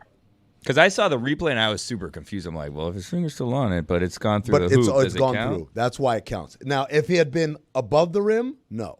But because the ball had entered the hoop, it doesn't matter if he's like in an exaggerated fashion. Imagine if you put his whole arm and elbow in there. And he did like a dunk contest. He's hanging from the rim, and he's still palming it, which would be super sick. Yeah. But it went through. That still counts. That still counts, right. yes. You guys, how do you feel about a game ending in a dramatic fashion and the last punctuation that you get as a customer and sports fan is just some guy in a striped jersey saying, the game is over? The game is now over because nobody knew at the end whether the game was over or not. And a lot of people found out, a lot of people were doing the examination of, hey, wait a minute. Is it again? It's so absurd to have a game end with a buzzer-beating dunk that a lot of people are asking the same question of, does the ball actually have to be out of your hand or just does it have to go through the entirety of the rim? Dan, you know what my favorite thing is? I went to game 3, the one that the Clippers won. And that building is so phenomenal as far as the atmosphere. I've been there earlier this year, and I was like, this is terrible. Like, it's a beautiful building, but the crowd wasn't anywhere near good. Game 3, the crowd was insane. And so I kind of regret that I wasn't there for Game 4 because I want to know what that reaction was from everybody just milling around. It's just milling about. Your game can't end with people just milling about. That it's the antithesis of sports entertainment to have someone like Aaron. Think about what we're watching. Man, Jokic, I've never seen anything like that. And Aaron Gordon, that's all I've seen him do his entire career is he jumps up there and dunks. Now let's mill about and wait for someone to tell us that the game is over. Hands in your pockets. Joe Posnanski next.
What are we asking Juju's opinion on? I would defer to him on style matters here. I don't know that he would think that many of us have any style. He can start with Tony's outfit from yesterday. Nah, I'm gonna start with what Dan just said. Yeah, you're exactly correct, big brother. Now one of y'all got no style at all. I seen the video that Jessica Smetana put up yesterday. Zero sauce from everybody in the video except Jessica. She rated herself a 7. I think he was in the 11 at least. An 11? My boy Tony, he had a Budweiser. He was a disaster. Well, Tony, let's get this out. At least they took a picture of him. At least he was invited to the. Yeah, don't get me started on that. Juju, 10 Americas. Juju, 10 Americas. Juju, I asked where you were yesterday. 10. I didn't understand. My flight got booked. The hour y'all got finished with that mother. I mean, Juju. Good credit. All right, Good Juju, credit. that's a scheduling problem that is not personal. Y'all ain't no scheduling problem when y'all Juju. need posts. When I need to post it, get posted. Ain't no scheduling problem then. The scheduling problem get me out the picture. Salute to everybody. I love everybody. I love the picture, man. All right. Whatever. I love you too, man. okay. I love you too, Juju. I don't love the picture, man. You was okay. He was just. Man, it was good. I thought it was good. Juju, I appreciate your grievances. I am sorry. You should have been a part of the team photo. That it was an error. Am I on the team or not, Dan? You are on the team, sir. Yeah. Okay. You- Get the guy back. If it Get him makes back. Juju, if it makes you feel any better, I'll tell you a story that I've never shared. No, thank you. Am I on the team or not? Yes, you were on the team. Okay. And you know you're on the team, and this was an error in scheduling. So Tony, though, deserves your wrath, Juju, because Tony. Look, my first week here when I was hired to officially work on the show as no longer an intern, the third day was picture day. And no one told me. And I just sat across the hall in the sad, what it was called the bullpen at the time. Bullpen, yes. It was basically like a punishment room, and I was just there doing editing things while everybody was having a grand old time taking pictures across the hall, and it stuck with me for damn near 12 years now. So I'm not glad this happened to you, but I just wanted to let you know, at least you weren't here to watch everyone else have fun, because it's been eating Juju, at me. I had an ulterior motive beyond asking why it is you weren't here for picture day. I wanted you to help me talk about WNBA championship because I didn't have any qualified people in here, myself included, to talk about it. I wanted to talk to you about it, and you were not here for that. So I was expecting you. Our apologies for failing you, but y'all still. book my ticket here. Y'all book my ticket here, not me. On the prize. Prize. Tony was in picture day wearing shorts, embarrassed and vulnerable when he prides himself as having more style than anyone else around here. Let me explain to what happened, okay? So there's a Can't wait to hear this. no it's You showed up at work in your normal there's work literally outfit. exactly. So here's the thing. My Slack stopped working at about 8 o'clock. Oh, stop it. You could have used a pair of slacks, to be honest. I don't wear slacks, by the way. No, I haven't worn a slack in a long time. He doesn't.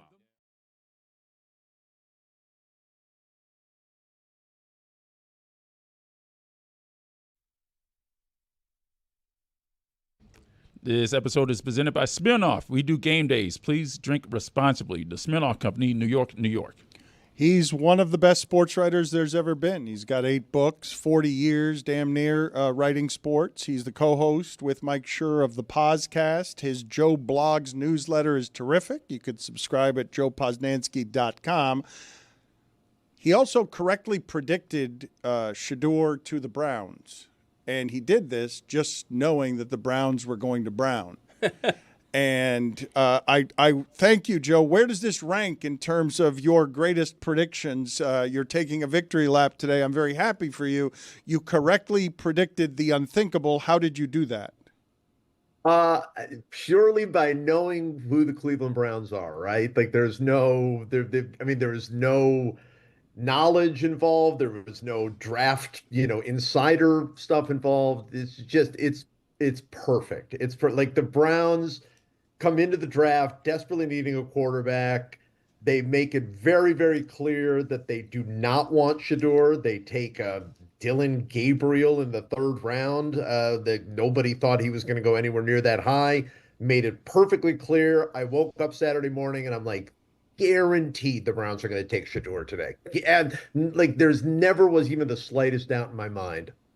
Billy and I are having an argument about this. This doesn't make sense that you would say there's not the slightest doubt in your mind. He is saying this is a good job for Shedeur, and I'm arguing it's the Browns. There are no good jobs that the Browns have. Your argument is what? I think the argument is that I'm with you. There are no good jobs with the Browns. I mean, it's like the Hunger Games, for this year, right? I mean, they're going to have a quarterback they can't cut. They're going to have Joe Flacco. They're going to have Kenny Pickett. They're going to have Gabriel Dillon. Gabriel, yes. That's all right. We got there. We got there. Although, yes, Dillon Gabriel, Gabriel Dillon, two first names either way. Whatever. Who is obviously the guy they wanted. I mean, he's the guy that the coach likes. And then they've got Shedeur. I mean, it's going to be an absolute mess. HBO should absolutely hard knocks this team. I mean, this is going to be a complete fiasco. From here on in, it's going to just be complete nuts. But of course, that's what it always is in Cleveland. Joe, if I were doing the devil's advocate thing, I would say getting Shedeur Sanders in the 5th round with the 144th pick is a steal, and Browns fans should be absolutely thrilled. Why don't you think so? Well, you might be right. I'm not saying that. The funny thing is that my prediction had nothing to do with whether or not Shedeur can play. I mean, I think obviously the arguments are there. It's just perfect Browns, right? Like the Browns could have taken him in the 3rd round. That would have been just as much of a steal because from what everything was going in, they wouldn't have had to trade up. They traded 2 picks up to get him. None of it makes sense. And it's just the fiasco that is this organization, right? I think nobody agrees with anybody. This feels very much to me like a Jimmy Haslam pick. I'm sure he saw President Trump's tweet. I'm sure he just freaked out, said we got to get him now, and doesn't let the organization run the way they want to run. So it could end up being absolutely the right choice. I mean, I don't have any idea if he's even going to make the team, right? Because I mean, they've got 5 quarterbacks now and one they cannot cut. So I don't know exactly how that's going to work, but here's the thing. If it works out, it only works out by luck because if they really thought Shedeur Sanders could play, they would have taken him before Saturday. Joe, are you someone that just assumes that your team is going to ruin any chance for a star? Because I'm like that with my teams also. I have the Dolphins. I have the Marlins. I have a number of teams that I know. You know what? Aaron Judge would not have been Aaron Judge if he was on the Marlins. You could name anyone. They would not have turned out who they are on the Dolphins. Because if you look at it, Shedeur, if the Browns take him at number 2, people are excited. The fact that he falls to the 5th round and now you have all these quarterbacks that you have to compete against, it's like, okay, well, now what do we do, right? But he's probably the most, if not the second most talented one on the roster that's actually going to play. Because Deshaun Watson is never going to play again, the way that they've spoken about Deshaun Watson. So he's on the roster, but he's not going to play. So Shedeur has a shot. He has Kevin Stefanski. You drafted 2 running backs, a tight end. You also got him basically on a Brock Purdy deal for this. So for someone that people thought could be the 2nd pick in the draft. So it's there, but the reason it wouldn't work is just because it's the Browns, right? 100% right. No, that couldn't be more right. I mean, yeah, if at the end of the day it works out, if Shedeur can really play, if he obviously beats out the guy that the coaches obviously wanted more than him, if he can play and lead this team, yeah, they're going to look back and say, yeah, the whole thing was completely planned. But as a fan, it's not going to work out. It never does. At no point has anything worked out for the Browns, and in my entire life, and certainly not since they came back. And so I think, yes, I have played this game. I'm sure you have too. I mean, every fan does. What happens if the Browns take Tom Brady? Right? Tom Brady is working as a in some at like a Starbucks or something. Like nothing good would ever happen. Put it on the poll, please, Juju, at Le Batard Show. If the Browns had drafted Tom Brady, would he have immediately gone to work at Starbucks? It would have been a Browns-Dolphins thing where he's good somewhere else. Like, you draft Shedeur Sanders, he's there, you cut him, then he goes to, Green Bay or something, and then he's just great over there. Yeah. I want to read to you guys what it is that Joe Posnanski wrote here, because this is an unusual thing to get right when nobody else had this right, okay? It's an exacto.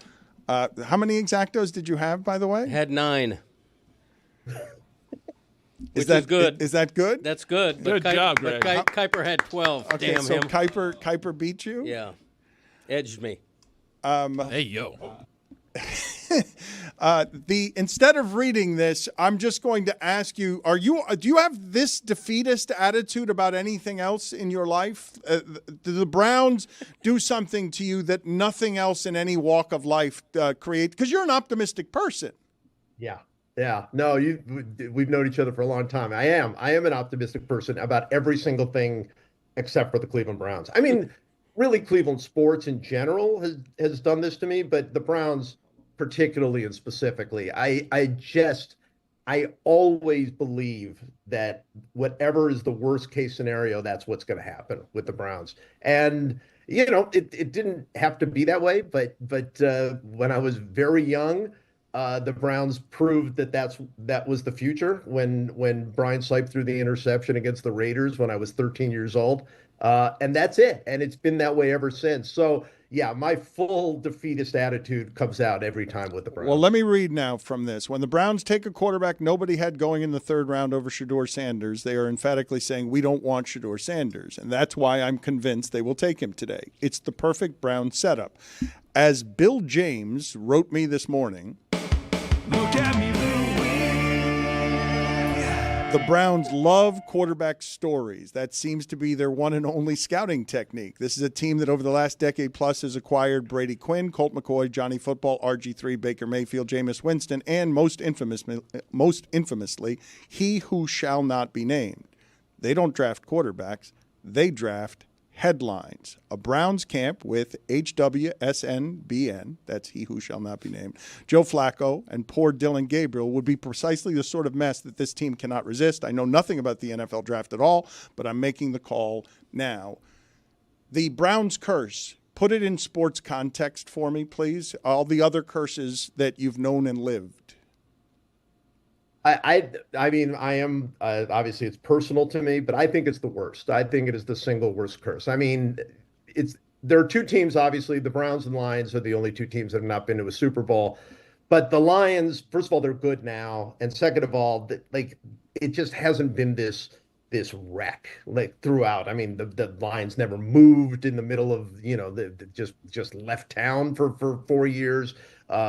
They've never had, they both have had 0-16 seasons, but the Browns had a 1-15 season the year before, and they kept the coach. They actually had a coach who went 1-31, and they were like, yeah, let's bring him back. That guy's doing a great job. I mean, this organization is something else, and I think it's number one. I mean, I think it is the number one. I think they're the biggest fiasco in sports right now, but I also think it is the number one curse because it goes all the way back to before I was born.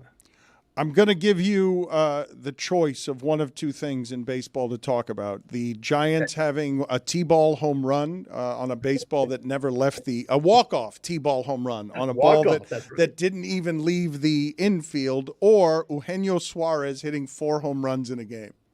Yeah, I'll go with Suarez because I love that story. You know what I love most about that? That is, me and how I just love goofy baseball things. That list of the players who have hit 4 home runs in a game, there are 19 of them that have done it.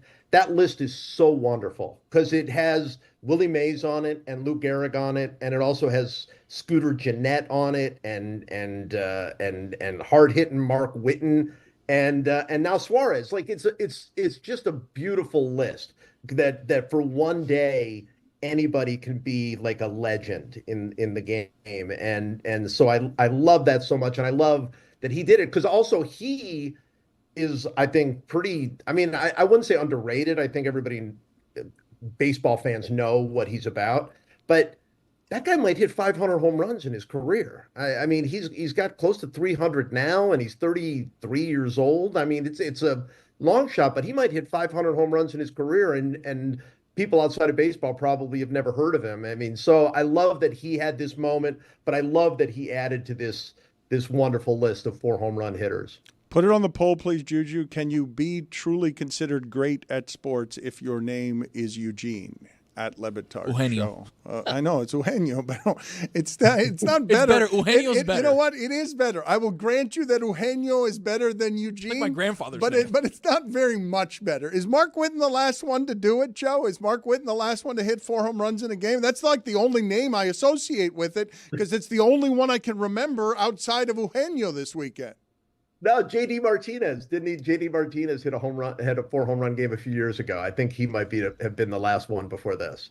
Roy is asking if Mike Cameron did it. Did Mike Cameron do it? Cameron did do it. Yeah, that's right. Mike Cameron's a great one to add on that list. Josh Hamilton did it. That's a fun name from the past. I mean, it's a very cool list. I love the list. Joe, good seeing you. Thank you. I will tell the people again, as good as sports writing gets, you should check out all the things that Joe Posnanski does, including his 8 books. Thank you, Joe. Thank you. I mean, I wanted to ask you a question based on something we were talking about last week that was just delightful, that was from a Reddit message board that Brad Williams asked the commissioner of football about, where he said, in short yardage situations, can you give the football to a little person and then just have someone throw him over the offensive line for a 5 or a 6 yard gain? I saw that Kevin O'Connor was doing something with this in the NBA. Is there anything that keeps the 4 Golden State Warriors from locking arms in a circle around Steph and just allowing him to shoot jump shots that a defender cannot get near? Because Wow. Because I've asked this question too about whether we could put a sumo wrestler in hockey in the net and see if we could get some good results with a sumo wrestler in the net. Do you believe, Amin, that would be legal or successful to have Golden State Warriors lock arms in a circle around Steph Curry and allow him to take jump shots in key situations as a play? Like Steve Kerr calls it out of a timeout at the end of a game. I love that our show always likes to think outside the box. Or inside the box. Well, Steph is inside the box there, so he's trying to shoot inside the box. This time we're thinking inside the box. Credit to Mike Leach also, who apparently was the one who allegedly came up with the plan to throw a little person over the line on a 3rd and short. Is Mike Leach still with us? No, he's not. No, he passed on a couple Gone but not forgotten. R.I.P. Dan, I think the issue would be at some point the screeners, the boxer ins or whatever, they would be compelled to be moving. It's not that, hey, this part isn't hard. The part that's hard is when they're trying to make sure someone doesn't slip in between the cracks. And once you move, that's a moving screen. You're taking the fun out of it. I think it would Sorry. work. He's thinking outside the box. I think it would work as a one-time. You can't use it a lot, but it would really be genius at the end of the game if there's nothing actually against the rules against it to see if you can make it happen. Because you'd also disorient the defense. They wouldn't be thinking, how do I sneak in under Draymond's arm? Well, didn't Stan Van Gundy famously say, build the effing wall? Yes. Yes, he did. There it is. Build the effing wall, baby. But then if you do that, you got 4 guys wide open for a pass, right? Greg, they're on offense. All right, I'm going to have to let him go now because he got confused by everything that we were talking about. And minor penalty, 2 minutes for a terrible question. You're better off with the 500-pound guy in goal in the NHL. Put Jabba the Hutt in goal. Nobody gets that puck past. It's true. all right, Now, you know what? get out, please. Hold on now. How hard is it to train a sumo wrestler to have balance? I feel like they already have balance. That's right. It has to be a knee thing, right? Skates would be hard. Yeah. I think. They're not skating around. They're just there. Yeah, but you can't kneel, can you? I mean, Rory, you're the hockey guy. What are the rules? Can you Get kneel? out of Get here, out! please. How does he not know? Can't even hear what he's You saying. Can't hear what you're saying, Greg. Just try to be a professional broadcaster for 6 seconds.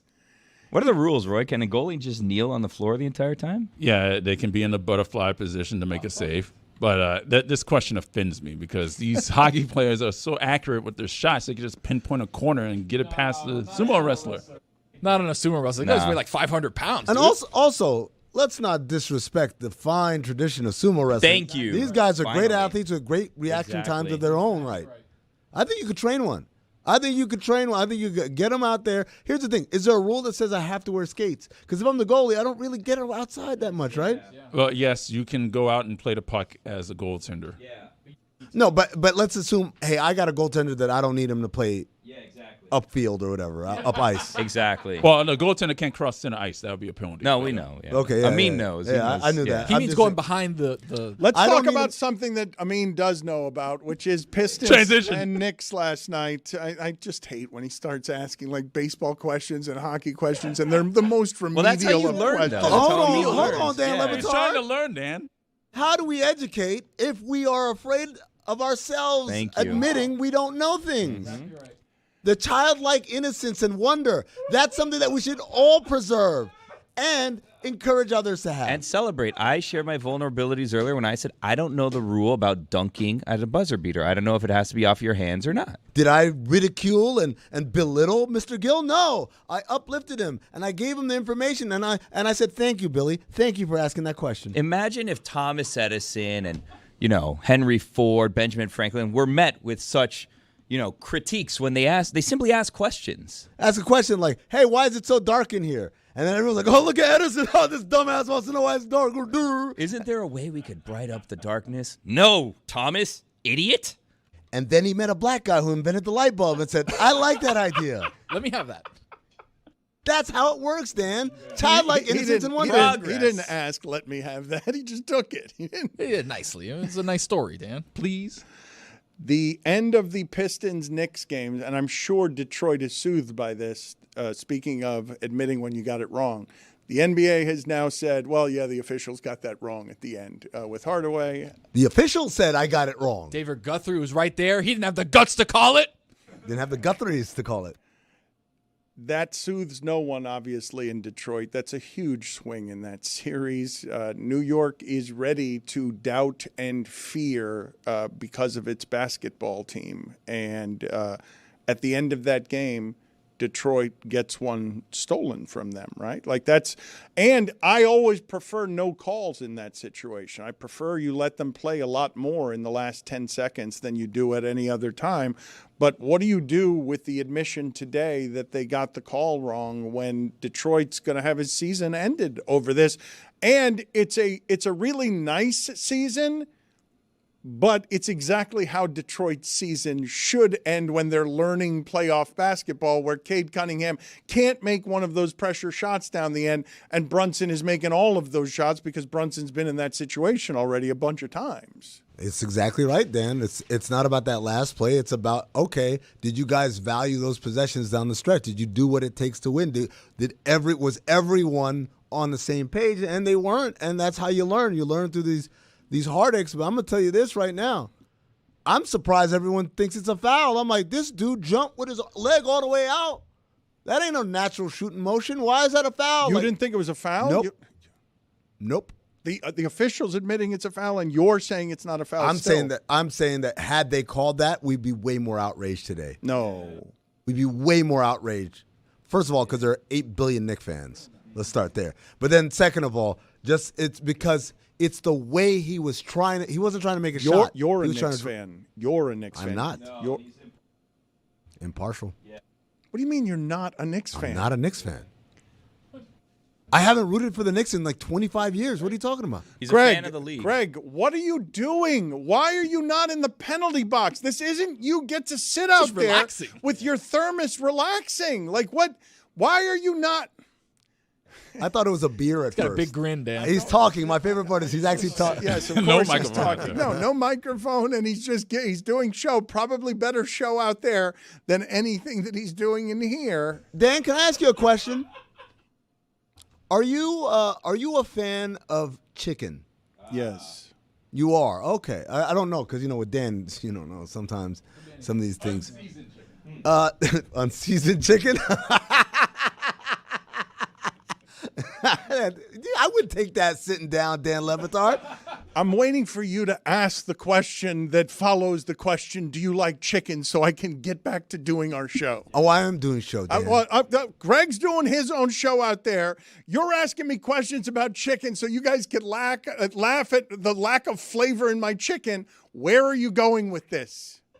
So I did a thing for Pablo Torre Finds Out, and it was about the infatuation, first of all, the NBA with the free chicken giveaway. So a lot of NBA arenas that do this thing that If the opponent misses 2 free throws in the fourth quarter, everybody in the building gets either a free chicken sandwich or chicken wings or something like that. But then, in the process of me doing this investigation for Pablo Torre Finds Out, I discovered that there is one particular individual who is a god amongst men in terms of giving away chicken to opposing fans. Do we have the video queued up? Hit it. So you might be asking yourself, how much does Giannis Antetokounmpo love fast food chicken? And the only answer I can come up with is, as much as any human being has ever loved anything. So you might be asking yourself, how much does Giannis Antetokounmpo love fast food chicken? And the only answer I can come up with is, as much as any human being has ever loved anything in the history of mankind. Are we getting free Chick-fil-A for life now? I want free Chick-fil-A for life. There's no way. That's why I signed in Milwaukee, so I can get free Chick-fil-A for life. So there's all of these documented instances of Giannis professing his love for chicken. Like, there's a time he showed up to a press conference with a bucket of chicken wings. There's a time where he tweeted about Roscoe's and how much he loves Roscoe's and wishes they would open one in Milwaukee. Oh, right. There's the trip to China where he goes and he professes love for chicken feet. Try the chicken feet. I love chicken feet. You love chicken feet? I love chicken feet. Okay. I now am remembering how Giannis, won All-Star MVP and decided to celebrate in the way that you are alluding to. So what's it feel like to finally win this thing? Winner, chicken dinner. And yet, none of this has to do with the promo that we're talking about, Amit. So this is his love of chicken in general, but what about how he's interacted with the incentives that we're dissecting? Okay, so here's a video of him at a Milwaukee Bucks game where there's a chicken giveaway while the opposing team is in a chicken scenario. Speaking of wings, everybody gets wings. Free wings from Wingstop. Redeemed. Look at Giannis, he's scanning it. He's capturing the moment. He's getting the... he wants to get the QR code to get his free wings. He's on the bench, obviously. It's the end of the game. And he pulls a phone out to scan the QR code for the free chicken giveaway that they're giving to the fans. He's so enthusiastic about chicken and about the promo, he wants in on it like everyone else in the arena. It's such ridiculous video that I'm overlooking the fact that Giannis just had a cell phone on the bench, by the way. You never know. You never know when a QR code might pop up, Pablo. So Dan, the premise of the investigation, that there's an oddball investigation for Pablo Torre Finds Out, is that Giannis Antetokounmpo, very huge fan of chicken, as we've seen through that little montage video. We've established that. Yeah. He, when it comes to missing free throws that end up giving free chicken to the crowd, he is the greatest among them all. And there was a question as to whether this could actually be intentional, because we actually went through and did the analytics, the heavy crunching of numbers, including, by the way, creating the analytics to measure such an event. Do we have that video ready? Chicken eligibility. I'm trying to run through the research here that you've assembled for a term that you dropped on our audience as if anybody would know what the f*** you're talking about. Yes. What I've found, Pablo, is when you are investigating ground that has not been sullied by human feet, right? You have to create metrics to measure the things that no one even considered. And so we came up with this term, chicken eligible shots. If the opposing player makes the first free throw, guess what? We don't care what happens on that second free throw shot, right? So the only way we can figure out if you're handing out chicken as an opposing player is if you are converting on chicken eligible shots. So that's the second missed free throw after you missed the first one. Right. You've created a helpful graphic here. Chicken eligible, parentheses CE. Any free throw where a miss on that individual shot would result in the activation of a chicken-based promo. Yes, precisely. We have another term we need you to understand. Why? Because metrics. We have to build metrics off of this. It's not enough to say, hey, how many chicken eligible shots did he take? Oh, sorry. You're moving us from counting stats now to efficiency, which is the key to any good metric, is we want to know how efficient you are. Again, of course. Of course I must agree with this. And here's the graphic. The chicken conversion rate, which is your chicken eligible misses divided by your chicken eligible attempts. In essence, this number gives you the efficiency you have at providing chicken to 20,000 people. So just to over-explain this, CCR is the rate at which a player will miss a free throw with chicken on the line. Yes. And so Giannis Antetokounmpo, when it comes to his conversion rate when he's chicken eligible, is what?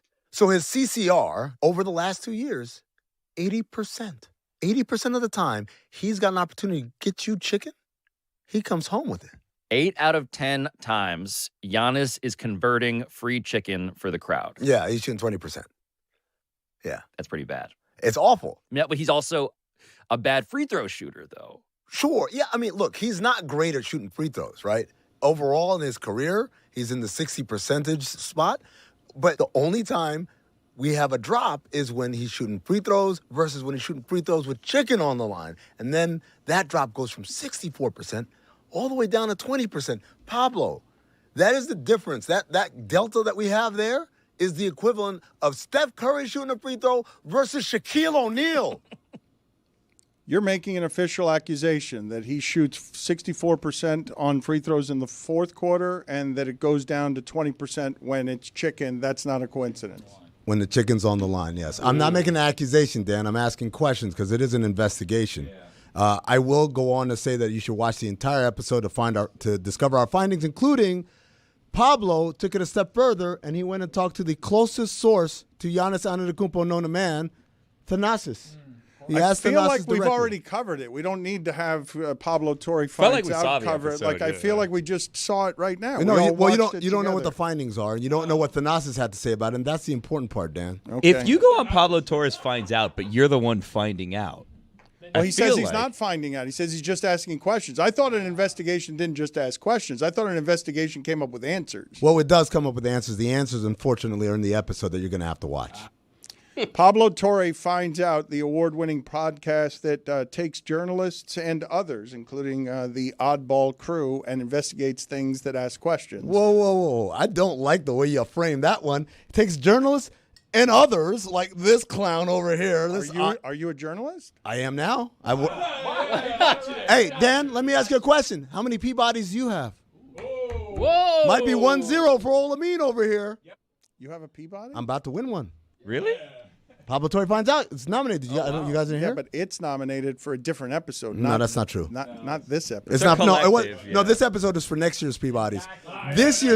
This year's Peabody is for the one where I stayed at the haunted hotel in Oklahoma City. Wow. Two-time Peabody winner. Let me play some sound here for a group of journalists about a show that actually does investigations that produce answers. I don't know if you guys saw this happen with 60 Minutes, and I know that our war against the media in this country is so strong that even an establishment like 60 Minutes that has done groundbreaking, important, and award-winning journalism for longer than just about any television show that there has ever been, when the last minute of 60 Minutes ends with what I'm about to play for you, you should be a little bit concerned about everything that's happening with this country around the media, and more importantly, with the power and money that resides above media, that controls media in a way that makes it very difficult to separate the business of media from the objectives of media. So look at what it is that 60 Minutes ended with here, because I found it to be a little bit debilitating as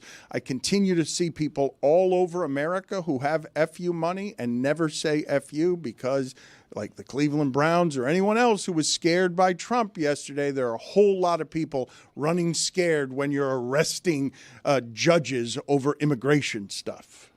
In tonight's Last Minute, a note on Bill Owens, who until this past week was executive producer of 60 Minutes.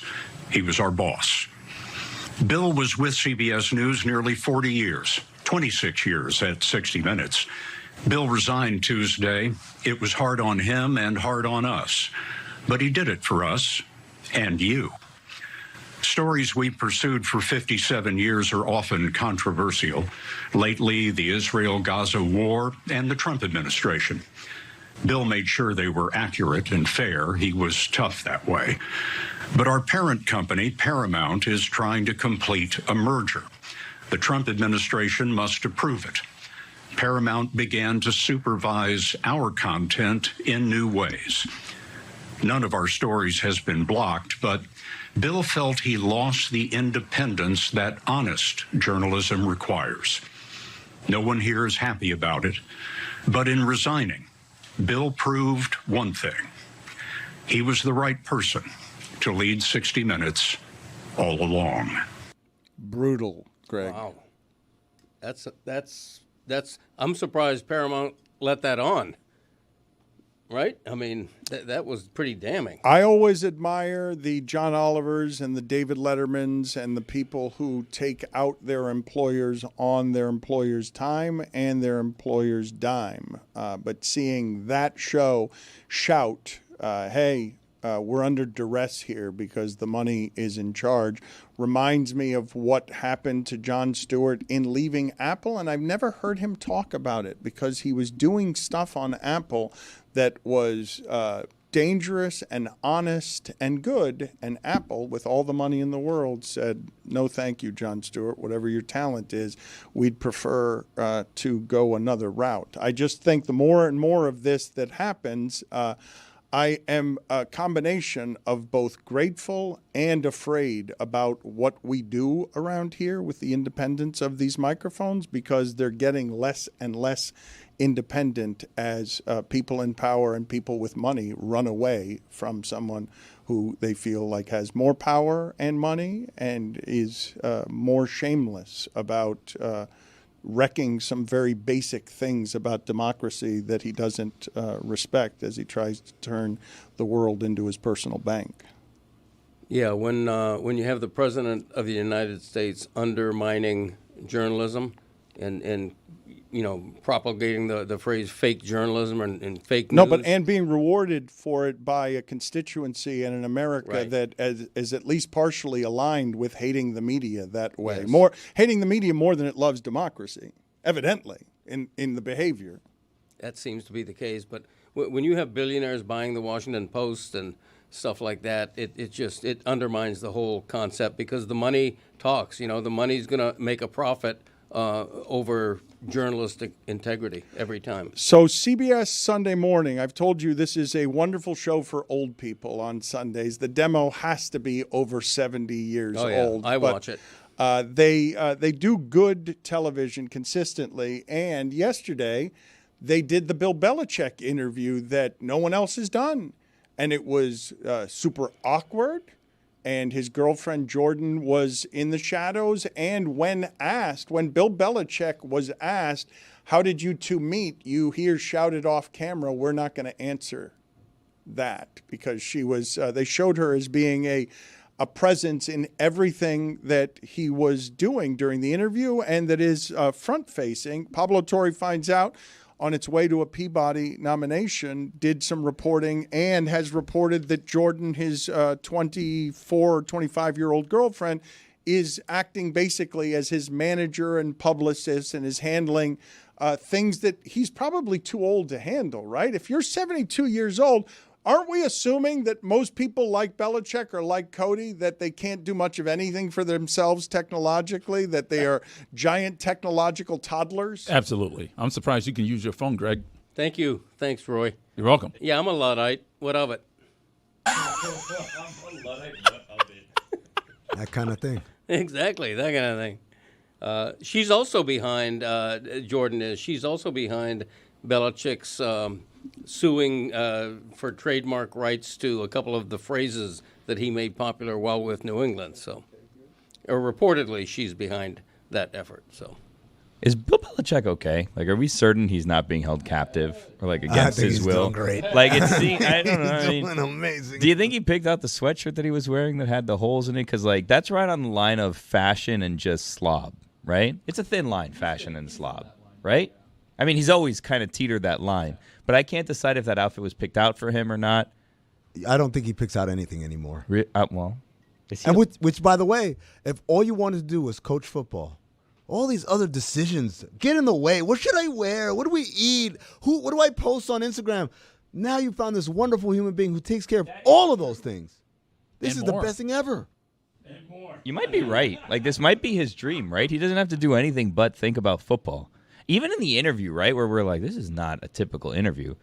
For Bill, like, Bill doesn't really do that many interviews, right? Like, how many times do we see him get interviewed? So he's completely out of his element. So for him, that probably was like a normal interview. CBS Sunday Morning is his element. That demo is 73 years old. He's 73, and that demo is 73. It is magical television, but it's also much slower than average television. They go at their leisurely Sunday morning pace. I was surprised to see him on there, and I was also surprised to see all of this framing. Like that. All of that seems to me to be not the look a college coach or leader would normally want around his program. The doing of an interview where they're showing you all of the wires and behind the scenes in a way that I don't know if Jordan and Bill would feel betrayed by that, but I could see how they would be.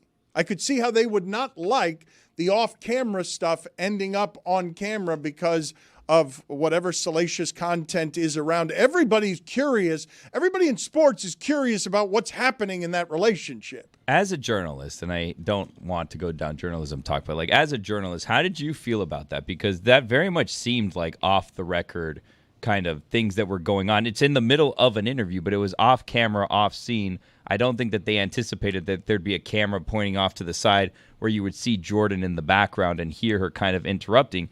And they elected to air that. Now, I believe the reports are that wasn't the only interruption, that was going on a number of times, so they chose to air a portion of it for you to understand kind of what you were going on with. But how did you feel kind of seeing that they chose to air that portion of the interview? I would ask Greg Cody what his rules are on this. Usually when someone says off the record is when things are off the record for print media, but television rules are a little more slippery, and I haven't seen that before. I could understand how Jordan and Belichick would feel betrayed by how it is that played out, even though I could argue that television's only responsibility there is to frame the truth. I think it's absolutely newsworthy that they aired that. Chances are what she said was the most newsworthy thing to come out of that interview. Absolutely. This is the new and unimproved Dan Le Batard Show with the Stugotz. Gamble on by DraftKings.